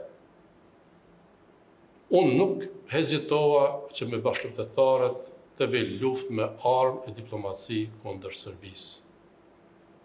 Pa marrë parasysh çmimin që mund të paguaja deri në jetën time. Lufta ka përfunduar. Kosova është e lirë dhe shtet sovran. Prandaj, në 2 dekadat e fundit kam punuar dhe do të punoj për paqë dhe pajtim me të gjithë vendet në rajon edhe me Serbinë. Sot jetoj jo thjesht për veten e për familjen time, por edhe për ata shokë që kam varrosur gjatë luftës, për prindrit dhe për fëmijët e tyre e për nipat e mbesat e tyre. Punoj për të sotmen dhe të ardhmen. Jetoj për misionin historik të së cilit i përkas bashkë me Kadir Veselin, Ramush Haradinajn, Fatmir Limajn, e shumë të tjerë që ishin të parët në luftën për liri, por të parët të goditur e të sulmuar pas lufte. Të dashur qytetarë, ne nuk shkuam në luftë për të fituar zgjedhje e as për të marrë pushtet. Shkuam ja për të jetuar të lirë, ja për të vdekur për liri. Nuk kishëm asgjë përveç ëndrës së madhe për liri dhe shtet. Bashkarisht ëndrën e bëm realitet. Por kalimi nga shtigjet e luftës lirimtare në korridoret e institucioneve nuk mund të ishte lehtë për ne dhe aq i thjesht. Mund t'ju them se më shumë kisha droj nga këto korridore sesa shtigjeve të luftës. Në luftë flija pak, por gjumi me ripërtrente. Pas luftës flija pak, po ngrihesha i sfilitur nga dilemat si të bëja me mirë punën e ditës së re. Bëra sa monda, por jo as sa do doja. Por sot nuk dua të rendis të arriturat e karrierës sime, sepse kjo nuk është as mesazh dëmtumire, as një moment bilanci pune për mua. Dua vetëm t'ju them se kam mbajtur mbi kurriz shumë akuza dhe shumë ofendime gjatë tërë këtyre viteve. As nuk e kam huar ndonjëherë kur kam qenë në krye të qeverisë, as nuk e mohoj sot se ashtu siç ka pasur rritjet e zhvillimeve të Kosovës, po ashtu ka pasur sfidat në qeverisje dhe drejtim të shtetit. Kjo është e natyrshme për një lider. Por një gjë është e sigurt, nuk ka pasur dhe nuk do të mund të ketë qoftë një provë të vetme në adresën e Hashim Thaqit për shkelje të ndonjë ligji. Ligji i vetëm që kam shkelur është ai i Slobodan Miloševićit, siç e kemi shkelur i gjithë populli i Kosovës për ta shporur njëherë për gjithmonë nga vendi i ynë.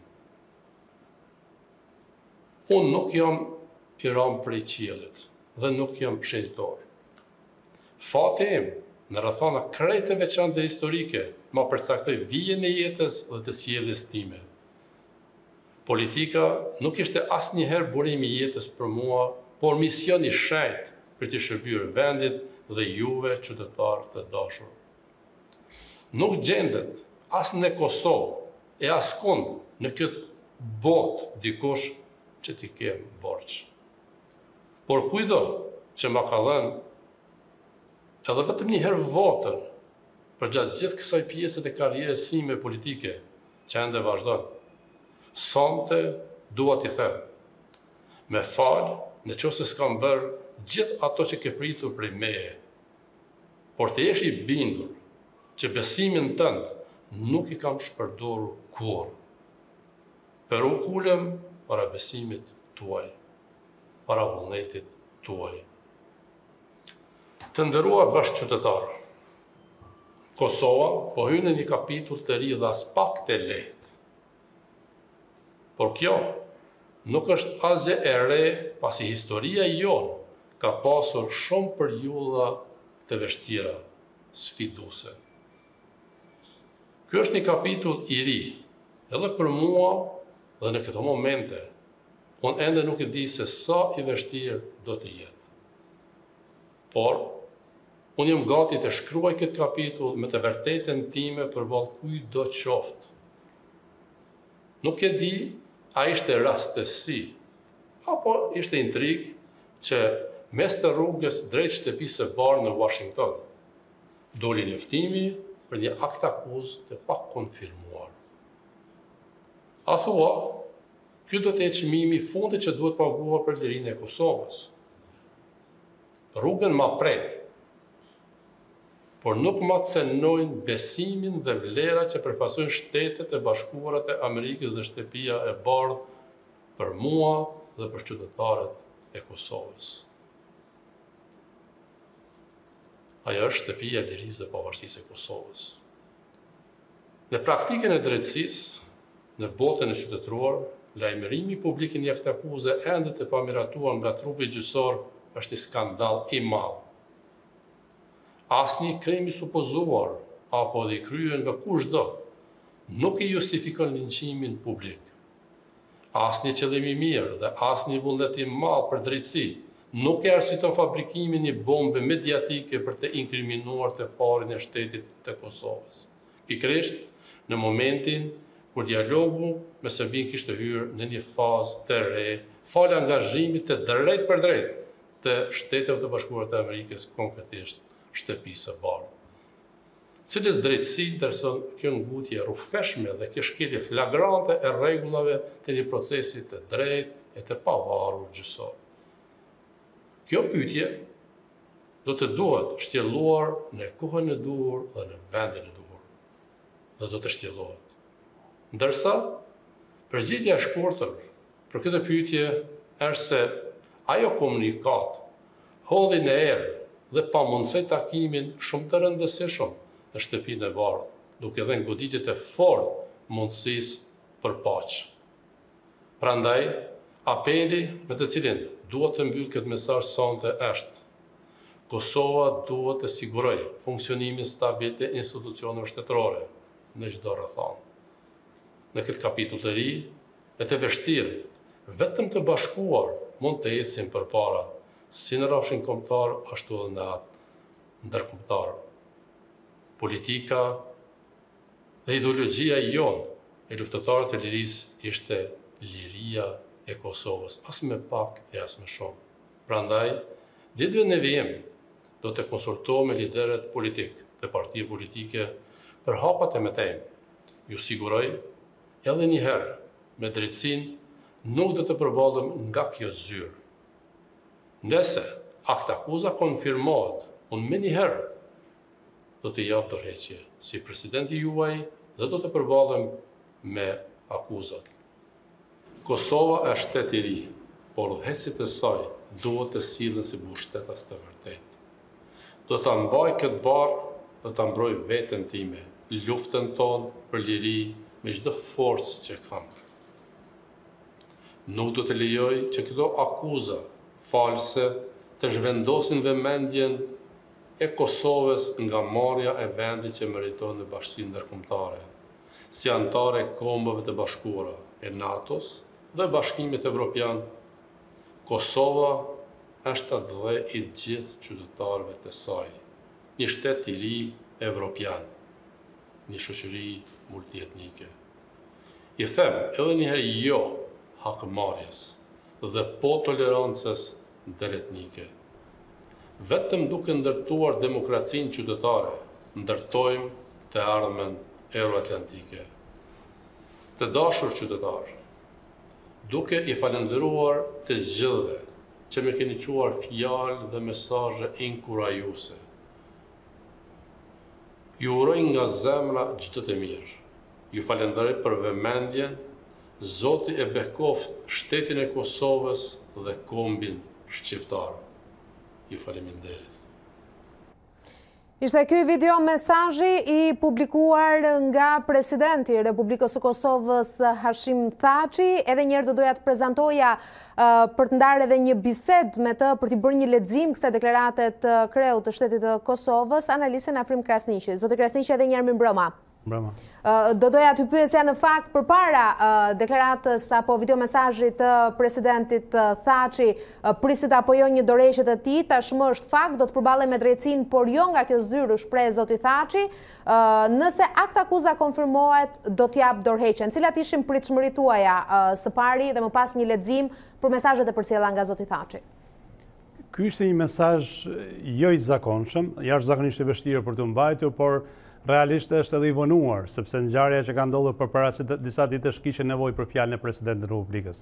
Në reagimin e tij të parë për një media në Kosovë, gjuma ka qenë pak më ndryshe. Madje ka qenë refuzuese ndaj kërkesave të mundshme për një dorëheqje në rastin e avargimit situatës. Sot ishte një sjellje presidenciale, ishte një ligjërim i cili dëshironte të zbuste konfliktin politik në Kosovë dhe të atë që quhet mesazhi i ditëve të fundit, mesazhi i bashkimit. Por mesazhi i bashkimit është pak i komplikuar në këtë lloj rrethanash, sepse është mesazh bashkimi që adresohet faktorit politik shqiptar ndaj dialogut politik dhe stabilitetit të Kosovës, por edhe mesazh për të përkrahur vetat e kryetarit të opozitës zotin Veseli dhe figura të tjera të cilat janë përmendura në akt akuzën ose që mund të përmenden të ardhmen. Kosova për përballë me dilemë madhe është një situatë pa precedent dhe me siguri që liderit politik Kosovës, përfshirë dhe zotin Thaçi, duken qartë që nuk kanë qenë përgatitur për këtë lloj situate. Për këtë arsye dhe reagimi institucional i Kosovës është shumë më i vonuar, më i dobët e deri tani edhe pa një strategji dalse. Të gjithë janë duke pritur reagimin e kancelarive kryesore perëndimore dhe reagimin ndoshta edhe të shtëpisë bardhë, si shteti i cili u përfshi shumë në dialogun politik. Deri tani nuk kemi pasur në asnjë lloj niveli një reagim të tillë dhe ndoshta do duhet shohim në ditët e ardhshme nëse ai që quhet delegacioni i Kosovës do vazhdojë të përfaqësohet edhe nga presidenti, për shembull në samitin e paralemuar të Parisit apo një datë tjetër në Washington, apo kryeministri i Kosovës do marrë kompetenca ndërkohë që presidenti dhe individet e tjerë përmendur do duhet të kalojnë një kapitull krejt 3 dhe një sjellje krejt 3 ndaj këtij zhvillimi në Kosovë. Ndalemi pak në pikat të veçanta tek ato që ndoshta edhe ju mund të cilësoni mesazhe kryesore. Së pari, rastësi apo intrigë, publikimi i kësaj akt akuze vetëm pak çaste përpara takimit, vetëm pak ditë përpara takimit në Washington. Këtë mund ta thonë Shtetet e Bashkuara të Amerikës, nuk mund ta thotë Kosova. Kosova nuk është fuqi e tillë ndërkombëtare që mund të luajë midis aktorëve global dhe të akuzojë që midis aktorëve të ndryshëm siç janë Bashkimi Evropian, Rusia, Serbia apo në rastin e Shtetit Bashkuar të Amerikës ka pasur dikush prej tyre ka ndërhyrë për të krijuar këtë lloj precedenti. Kosova është ndodhur si viktimë e gatshme në një moment caktuar dhe Kjo është ajo për cilën duhet shqetësohet Kosova. Të gjitha këto deklarata pastaj për hipoteza që qarkullojnë në Tiranë, në Prishtinë, sa kanale edhe publike dhe diplomatike për skenar, edhe truke diplomatike, këto janë gjëra që nuk i përkasin botës shqiptare, nuk është detyra jonë për të marrë me to, nuk e kemi kapacitetin dhe informacionin për t'i pasur dhe për pasur një vlerësim, por duhet të presim e përsërisë reagimin e fuqisë kryesore, Shtetet e Bashkuara të Amerikës, dhe dy partnerëve kryesorë europian që është Berlini zyrtar dhe Parisi zyrtar. Deri tani nuk e kemi këtë reagim dhe për sa kohë këta tre aktor nuk ka reaguar, gjithçka tjetër është konsumditor. Mesazhi kryesor që munduat përmend zoti Thaqi dhe që ka qenë tipari këtyre ditëve është përpjekja për të identifikuar akt akuzën dhe zhvillimet me ushtrinë qëllimtare të Kosovës dhe me rezistencën armatosur të qytetarëve të Kosovës për lirinë e Kosovës në vitin 98-99. Ky është një mesazh pak kompleks dhe gati jo realist. Nuk ka një akuzë ndaj ushtrisë qëllimtare të Kosovës. Nuk ka një akuzë ndaj atyre mijëra njerëzve që kanë dhënë jetën ose kanë rrezikuar jetën, mbi ato mijëra viktima të asaj lufte. Është një akuzë personalizuar, e drejtuar tek individ dhe individët nuk duhet ta përdorin UÇK-n dhe trashëgimimin e saj për kredencialet personale. Ndarja është themelore sepse në fund fare gabimet, nëse ka gabime janë personale, përgjegjësitë janë personale, meritet janë personale. Kurse lufta e një populli për liri është një diçka shumë e madhe, nuk është drejtuar nga asnjë person i vetëm dhe nuk mund të tillë, nuk mund të ngushtohet kaq shumë sa për të kanalizuar dhe për të barazuar me civitë një individi, kushdo qoftë ai. E citoj edhe një herë një pjesë të fjalimit zotit Thaçi, gabime politike në paqe mund të kemë bërë, por krime, lufte jo. Plumbit armik do t'i përgjigjesha po njësoj edhe sot sërish me plumb. Është gati normale kjo dhe ligjërimi sepse ne sot flasim nga luksi, por në luftë është normale që edhe me kundërshtarët nuk i pyet njëri ata armiq që ke përballë, a do respektojmë lirinë e drejtave të njeriut apo do duhet bëjmë dialog para se të bëjmë luftë. Është luftë. Dhe lufta është për jetë vdekje, sidomos lufta e Kosovës ka qenë e tillë për sa kohë që pjesa më e madhe e popullsisë u dëbua dhe figurat e njohura të Kosovës u ekzekutuan ose u zhdukën gjatë asaj lufte dhe ende nuk janë gjetur. Por ky ligjërim nuk besoj që ka lidhje për të bërë një rishkrim të historisë. Ky ligjërim lidhet përsëris për nevoja politike të ditës, për t'i nxitur ushtarët e ushtrisë Kosovës ose individet familjarë të lidhur me ta, viktimat e luftës, herojt e luftës dhe ata që kanë dhënë jetën, për t'i nxitur për të angazhuar dhe për të qenë më nacionalist në këtë rasti. Gjë që cila mund të ketë vlerë pak në botën shqiptare, por nuk ka vlerë në proces, nuk ka vlerë dhe në prezantimin e Kosovës. Sot Kosova nuk ka nevojë të bëhet më nacionaliste se sa është. Kosova ka nevojë të bëhet më shtet funksional se sa është, më i koordinuar midis institucioneve dhe më përfaqësues, më legjitim. Ne kemi folur edhe në këtë studio dhe kemi pasur një tezë cila përsëritet dhe duhet përsëritur me zot lart, sepse është hera e parë që thuhet në mënyrë publike. Kosova po përballet me sfidën e madhe të dy gjeneratave. Është i vetmi vend në Europë ku udhëheqësit e luftës janë edhe udhëheqësit e paqes dhe mundohen të qëndrojnë udhëheqës paqes më shumë se 2 dekada. Nuk shkon kjo gjë. Atëra, mos është bërë gabim që në nisje të shtetit Kosovës, kur udhëheqësit e luftës morën në dorë edhe frenat e shtetit, do t'ishte më mirë që herojnë të mbeteshin herojnë dhe shtetit të drejtohen nga një kas të re. Që të mos vinim pikërisht në këtë pikë ku jemi sot, ku të gjithë ish udhëheqësit e UÇK-s kanë provuar dyert e Hagës. Kjo në një farë mënyrë e njollos me dashje të gjithë shtetin, pa çka nëse janë apo jo të dënuar apo jo krimet e luftës. Do kishte qenë ideale, po ishte pa mundur për të evituar ajo gjë, sepse në atë kohë, nëse ne shohim rreshtimin politik të asaj periudhe, ishin 2 rryma që përballeshin njëra me tjetrën dhe do të konkurronin zgjedhja. Por nëse ne shohim Kroacinë, Sloveninë dhe vendet e tjera ku ka pasur konflikte, ose shohim Irlandën e Veriut, ose shohim edhe Maqedoninë së fundit, po edhe Bosnjën, udhëheqësit e luftës kanë pasur vështirësi për të akomoduar dhe për mbijetuar në kohë paqe. Dhe akuzat e luftës edhe të drejta dhe të padrejta i kanë ndjekur ata nga pas në mënyrë vazhdueshme dhe janë përdorur edhe nga media ndërkombëtare dhe nga kundërshtarët politik dhe nga aktorë ndryshëm ndërkombëtar. Është normale që edhe kjo ndodh në Kosovë, por kur bën bilancin e gjërave dhe thua që ne dërguam në Hag kryeministin e Kosovës. Tani rrezikojmë të dërgojmë presidentin e Kosovës dhe ish kryetarin e parlamentit të Kosovës, kryetarin e opozitës. Kjo është kosto jashtëzakonisht e lartë dhe një kosto të tillë është shumë e vështirë për ta mbajtur mbi supë një popull me kaq shumë probleme, sfida siç është populli i Kosovës dhe shteti i ri i Kosovës. Prandaj ne shohim sot që strategjia e pushtetit pafund dhe riciklimit vazhdueshëm të figurave të luftës në kohë paqe nuk ka qenë zgjidhje dur dhe po jep sot rezultate negative. Dhe kjo nuk shtrihet vetëm tek disa individ, të cilët ne po i përmendim, po shtrihet masivisht tek partitë politike. Nëse ju shikoni fushatën elektorale në Kosovë, të gjithë i drejtohen njëri tjetrit në zona caktuara, komandant filani, kur praktikisht jemi në demokraci dhe në demokraci konkurrojnë alternativa dhe kush ka alternativën më të mirë duhet fitojë. Për sa kohë ne kemi herojt, i kemi gjallë, i kemi konkurrues, i kemi kryetar partive politike, i kemi zotrues të territorit që ata kanë drejtuar në kohën e luftës, i kemi gati pashallar të zonës, atëherë është shumë e vështirë për zhvilluar demokracinë funksionale dhe prandaj partitë politike në Kosovë në tërësinë e tyre janë parti lokale, janë parti të lidhura me fisin, janë parti të lidhura me individin dhe madje është nga rastet e vetme në Europë. Kemi pas Le Pen në Francë apo në rast tjetër përjashtues kur largohet një antar familje nga drejtimi i partisë, i kalon drejtimi i partisë antarit tjetër familjes. Ky është paradoksi i madh dhe Kosova duhet mësohet që me një standard të ri të demokracisë dhe shtetit drejtës këto praktika duhet lënë pas. Po për t'i ka përcjellur këto duhet vizion, duhet strategji, duhet larpamësi dhe duhet leadership, katër cilësi të cilat të them të drejtën dhe me krizën e fundit që ka pasur politika në Kosovë, Kosova ka lënë shumë për dëshiruar nëse i ka dhe nëse mund t'i vendosë në funksion. Një tjetër pikë për të diskutuar është edhe akuza e ngritur ndaj Thaçit, që lidhet më shumë për krime pas luftës se sa me vrasje gjatë luftës. Dhe kësaj pike i mëshoi me forcë edhe Bundestagu gjerman të premten, kur në një deklaratë të përbashkët të dy reporterëve Christian Schmidt dhe Peter Beyen nënvizuan. E para, kjo akuzë është për krime pas lufte dhe UÇK, sikurse edhe ju e përmendët më herët, nuk po hetohet në blok. E dyta, komentet që po bëhen janë propaganda politike dhe se prokuroria speciale është pjesë integrale e sistemit të drejtësisë Kosovës dhe se BE nuk ka fare dorë në këtë mes. Tani, pyetja jonë është se çfarë po luhet pas gjithë kësaj. Le të themi bombë politike, edhe vetë zoti Thaçi të tillë e cilësoi, madje edhe bombë mediatike që i ra kreu të shtetit Kosovës fiks në momentin kur ai po shkonte në Shtetet e Bashkuara për të takuar me Vučićin në shtëpinë e bardhë. Për qenë krejt i dërtë për zdrejt, ne nuk po flasim për engjëj që ju është bërë një padrejtësi, po flasim për politikanë që i kanë bërë gjitha.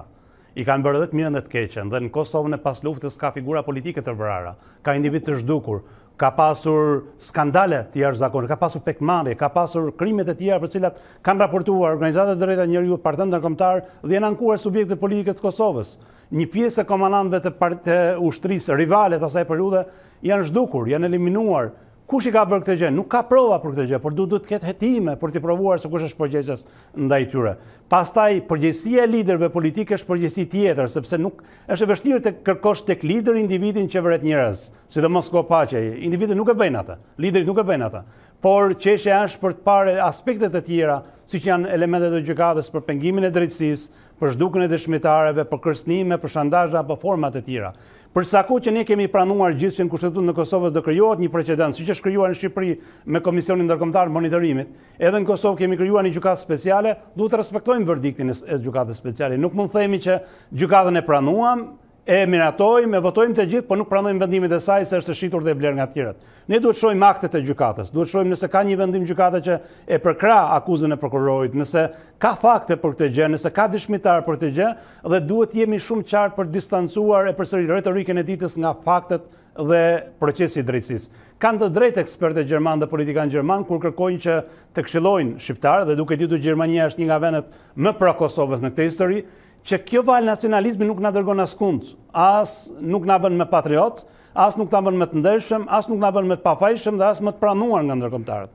Përkundazi rrezikon të frenojë procesin e modernizimit të Kosovës dhe të Shqipërisë dhe procesin e integrimit të këtyre dy vendeve dhe progresit ndaj Bashkimit Evropian, duke kaluar në një lloj sjellje familjare gati folklorike dhe një politike cila është shumë drejtshkurtër dhe që mund t'jap efekte negative në aspektin edhe afatgjat, sepse krijon një rrymë politike cila nesër mund të kthehet në rrymë kundër perëndimit dhe kundër pranisë dhe vendimarrjes ndërkombëtare në Kosovë dhe në Shqipëri. Një tjetër detaj që vlen për t'u theksuar është se menjëherë pas lajmit se prokurori posaçëm lëshoi një akt akuzë ndaj Thaçit, shumë juristë, jo vetëm Kosovë, por edhe në Europë, nxituan që të sqaronin se në fakt nuk është një akt akuzë, por vetëm një akuzë dhe që të jetë akt akuzë duhet që të ketë edhe vulën e gjykatësit të Hagës. Përse mendoni se u nxituat krijoi kjo ideja se në fakt kishte një akt akuzë kur në fakt është vetëm një akuzë? Në sjelljen juridike ky ishte një rast i paprecedent dhe kushdo që ka formim juridik e kupton të gjë. por ne duhet shohim për te termave juridik. Çfarë përfaqëson kjo gjykatë dhe kush e ka krijuar këtë gjykatë, kush e përkrah këtë gjykatë. Nëse ne shohim deklarata se kush e përkrah këtë gjykatë, përkrahin shtetet kryesore perëndimore dhe shtetet më demokratike të botës. Kështu që nuk duhet të shkojmë tek teknikalitetet për të marrë me thelbin e problemit. Nëse ka pasur një devijim nga praktika juridike, ka element, ka bazë me cilën palët e atakuara dhe prekura mund ta kontestojnë. Ndoshta edhe qeveria e Kosovës, ndoshta edhe institucionet e Kosovës, ndoshta edhe individet vetë mund ta kontestojnë, por kjo ngelet një fazë tjetër, në fazën e gjykimit të akuzës, fakteve dhe vendimarrjes gjykatës. Në fazën aktuale, sjellja duhet të jetë pak më ndryshe. Për shembull, nëse ditët e para pati një lloj reagimi krejtësisht emocional dhe jo institucional, sot nga reagimi sotëm pam një lloj tërheqje. Dhe deklarata e Zotit tha që nëse ai do përballet me drejtësi, nuk do përballet nga kjo zyrë, vlen për tu përgëzuar. Është një sjellje shtetërore, është e përgjegjshme, është një reflektim, është një model se si duhet jetë në politikë në mënyrë që ti kursej çdo lloj kosto që mund të sjellë vendit ti. Ne duhet jemi realistë në moment që presidenti i një vendi akuzohet qoftë edhe pa drejt me akuza nga më të rënda siç ishin këto të fundit. Cili shtet e fton atë për vizitë zyrtare? Cili shtet e fton atë për bisedime? Cila gazetë ndërkombëtare e fton për intervistë për diskutuar të ardhmen e Kosovës? Cili qytetar i Kosovës shko sot në zyrë dhe i thotë kemi këtë problem në zonë dhe çfarë mendon për zgjidhjen e tyre? Të gjithë kanë vetëm një adresim: akuza, gjykata dhe vendimi. Dhe si e tillë, efektet janë jashtëzakonisht të mëdha dhe janë të gjitha në efekt domino. Kështu që do duhet menduhet për këtë gjë dhe duhet menduhet për një skemë dalse nga kjo lloj situate. Dhe në këtë lloj aspekti mendoj që edhe Shqipëria mund të luajë një rol pozitiv në këtë drejtim me kapacitetet kufizuara që ajo ka. Dhe mbetemi tek Shqipëria, gjatë gjithë ditës sot në fakt një pyetje ka ardhur rrotull të gjithëve që kanë ndjekur lajmet nga Kosova. Vizita e kryeministrit Rama në Prishtinë dhe arsyeja pse ai zgjodhi ta bëjë këtë vizitë pikërisht tani. Dhe gjatë ditës ai është takuar me pothuajse të gjithë krerët e partive kryesore, madje edhe me Albin Kurtin. Dhe si mendoni, cili ishte qëllimi i kësaj vizite të kryeministrit, ndërkohë që me sa duket ka lajmëruar edhe një konferencë për shtyp për nesër, do të thënë një ditë pas deklaratës së zotit Thaçi? Vizita ishte në kohën e dur për Tiranën, për kryeministrin, i cili gjatë muajve të fundit nuk ka pasur asnjë komunikim me Kosovën dhe marrëdhëniet Shqipëri-Kosovë kanë qenë në pikën e tyre më kritike. Asnjëherë nuk kanë qenë të tilla që nga shpallja e pavarësisë. Pa komunikim dhe sulme frontale ndaj leadershipit politik deri me etiketime personale. I vetmi lajm në këtë histori është nëse zoti Rama do takojë zotin Haradinaj, dhe nëse në emër të asaj çfarë ai thotë, t'i lëm pas shere dhe të kalojmë në një unifikim të qendrimeve, të shohim se si ai do sill ndaj akuzës që i ka bërë zoti Haradinaj dhe procesit gjyqësor në Kosovë. Nuk mund shkosh ti thuash në Kosovë liderëve politik, ne t'i lëm të gjitha pas dhe të kontestojmë gjykatën ndërkombëtare për të bashkuar mes njëri tjetrit, kur vetë kryeministri ka hedhur në gjyq në mënyrë të paprecedent, ndoshta rasti i parë një kryeminist në Europë, ku në gjyq një politikan të një vendi tjetër, një kryeministër, me akuzë politike, sepse lidhe me deklaratat politike në samitin e Berlinit. Kështu që ka një nonsens në këtë lloj qëndrimesh dhe ky është rasti që zoti Rama ta njohë më mirë Kosovën dhe Kosova ta njohë më mirë zoti Rama. Zoti Rama nuk është heroi i Kosovës që pretendoi në vitin 2013 pas deklaratës në Beograd, por është një politikan që mundohet të përfitojë kredenciale personale në këtë krizë, siç kanë bërë shumica e liderëve politikë në Shqipëri.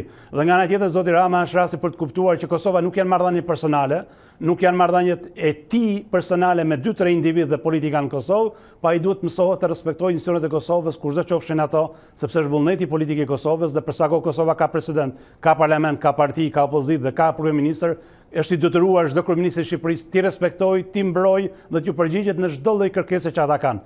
Në rastin konkret, edhe kërkesa e sforcuar e Tiranës po shkojnë në Kosovë për t'i pajtuar dhe për gjetur një kompromis, është pak jo reale edhe për shkak se në Tiranë politika nuk është e bashkuar. Në Tiranë s'ka komunikim. Në Tiranë jemi në krizë politike, në Tiranë jemi në krizë përfaqësimi, jemi në krizë besimi dhe qeveria është në kotat më të ulta. Kështu që zakonisht kur qeveritë kanë kota të ulta ose kanë skandale korruptive, nuk janë modelet më të mira për të bërë bashkimin, por ndonjëherë përmes termave të tillë populist fshehin skandalet e tjera dhe ne duhet bëjmë kujdes në raste të tilla që t'i ndajmë të dy lloj agjendas personale.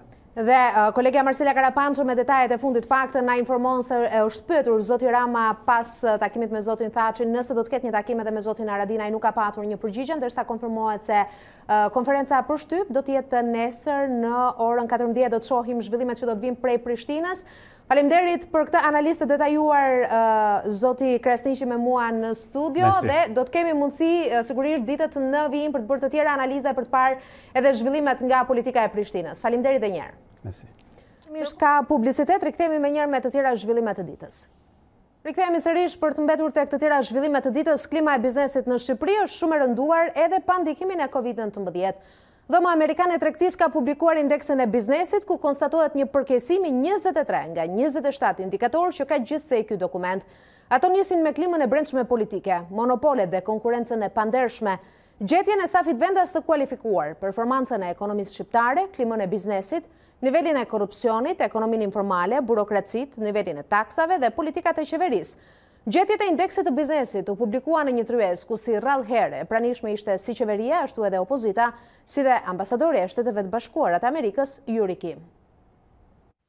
Shqipëria ofron një klimë teje të pafavorshme të investuarit dhe të bërit biznes. Sipas kompanive antare të dhomës amerikane të tregtisë, vitin e kaluar, kjo klimë u përkeqësua në nivelin më të ashpër që prej publikimit të indeksit të biznesit nga kjo dhomë tregtie. Kriza politike që shoqëroi fillim vitin e kaluar, si dhe rëndimi i konkurrencës së pandershme në treg, ishin faktorët kryesorë që çuan në këtë vlerësim, por jo vetëm, pasi sipas presidentit të AmCham, Enio Jaço, përkeqësim pati në 23 nga 27 indikatorë. Rezultatet nuk janë të mira. Kemi një rënje të indeksit me 5 pikë, kemi pasur 43 në vitin që kaloi, është 38 sot. Kjo përbën uljen më të madhe që ne kemi pasur gjatë këtyre 8 viteve. Situata në monopolet dhe në tregtinë e pandershme ka pasur një trend i cili ka përshkuar një trend negativ në 8 vite. Gjetja e stafit të kualifikuar gjithashtu ka qenë një problem kryesor të anëtarëve të dhomës. Ambasadori i Shteteve të Bashkuara të Amerikës gjatë fjalës hapse i dërgoi një mesazh të fortë politikës për të mos drejtuar më gishtin nga pala fajtore, por për të sjellë rezultate konkrete për popullin shqiptar. Fakti që situata politike doli në krye të listës së shqetësimeve tregon se shqiptarët janë të lodhur nga politika si zakonisht. Ata duan zgjidhje, nuk duan thjesht që të vazhdohet në një lojë faj ku njëra palë fajson tjetër. Nga ajo që shikojnë nga njerëzit që kanë takuar në mban vendit është që ata duan të shikojnë që udhëheqësit të punojnë së bashku për hir, për të mirën e popullit. Një mesazh që nuk u mor parasysh nga palët që fajsuan njëra tjetrën për situatën. Kriza e sajuar politike e fillim vitit kaluar që detyroi opozitën në një akt të paprecedent të braktisë parlamentit, pastaj të dezertoi nga zgjedhjet e qershorit, nuk ishin zgjedhje e duhur. Kemi pasur një përkeqësim në këto 7 vite. Sigurisht që shumë tregues tillë na e përforcojnë akoma dhe më shumë këtë besim dhe na bën të mendojmë që ajo që ne mendojmë për një politikë të re fiskale, për një taksë të sheshtë, për një rikonceptim të marrëdhënieve të biznesit me qeverinë dhe me shtetin, është pikërisht ajo që duhet. Duke analizuar edhe ndikimin e krizës së Covid-19 në klimën e biznesit, investitorët theksuan mundësinë e artë që Shqipëria ka për të orientuar ekonominë prodhuese drejt kompanive europiane dhe amerikane që po kërkojnë të ulin varësinë nga Kina dhe të afrojnë zinxhirin e tyre të prodhimit. 2020 nuk do t'jetë një vit pozitiv për investimet e huaja në vend. Alarmi vjen nga ish-drejtori i Agjencisë për nxitjen e investimeve të huaja, Gent Beqiri, sipas të cilit kriza e koronavirusit pritet të kurrëndjeshëm investimet, që janë një nga burimet kryesore të rritjes ekonomike. Përfundimi i 2 projekteve madhore të gazsjellësit TAP dhe hidrocentralit të Devollit, si dhe efektet e pandemisë globale të koronavirusit, do të vënë në rrezik investimet e huaja në të ardhmen. Ish-drejtori i Agjencisë për nxitjen e investimeve të huaja, Gent Beqiri, deklaron se fluksi i investimeve do të kurret ndjeshëm këtë vit, ndaj apelon qeverinë për masa të njëhershme.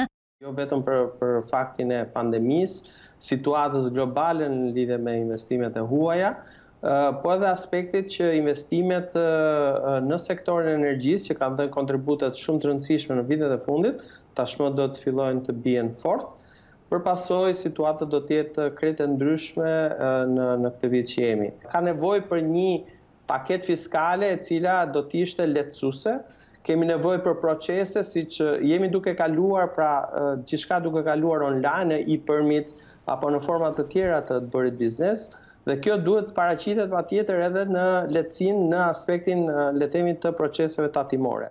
Të dhënat e Bankës së Shqipërisë tregojnë se 2 vitet e fundit fluksi i investimeve të huaja ka përceu 1 miliard euro, ndërkohë që 3 muajin e parë të këtij viti shënua një rënje me 20% kundrejt një viti më parë.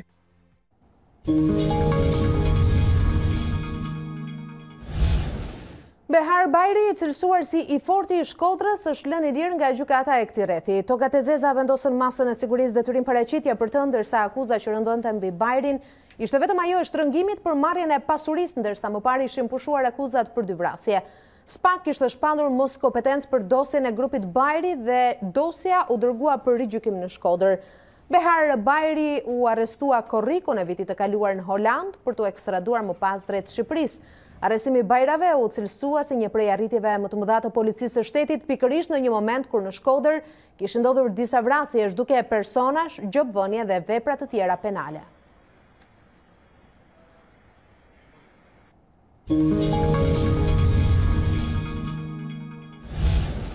Shkon në 59 numri viktimave nga koronavirusi në vendin tonë, një 69 vjeçar ka ndërruar jetë pas ditën e sotme pas 10 ditësh qëndrimi në terapi intensive.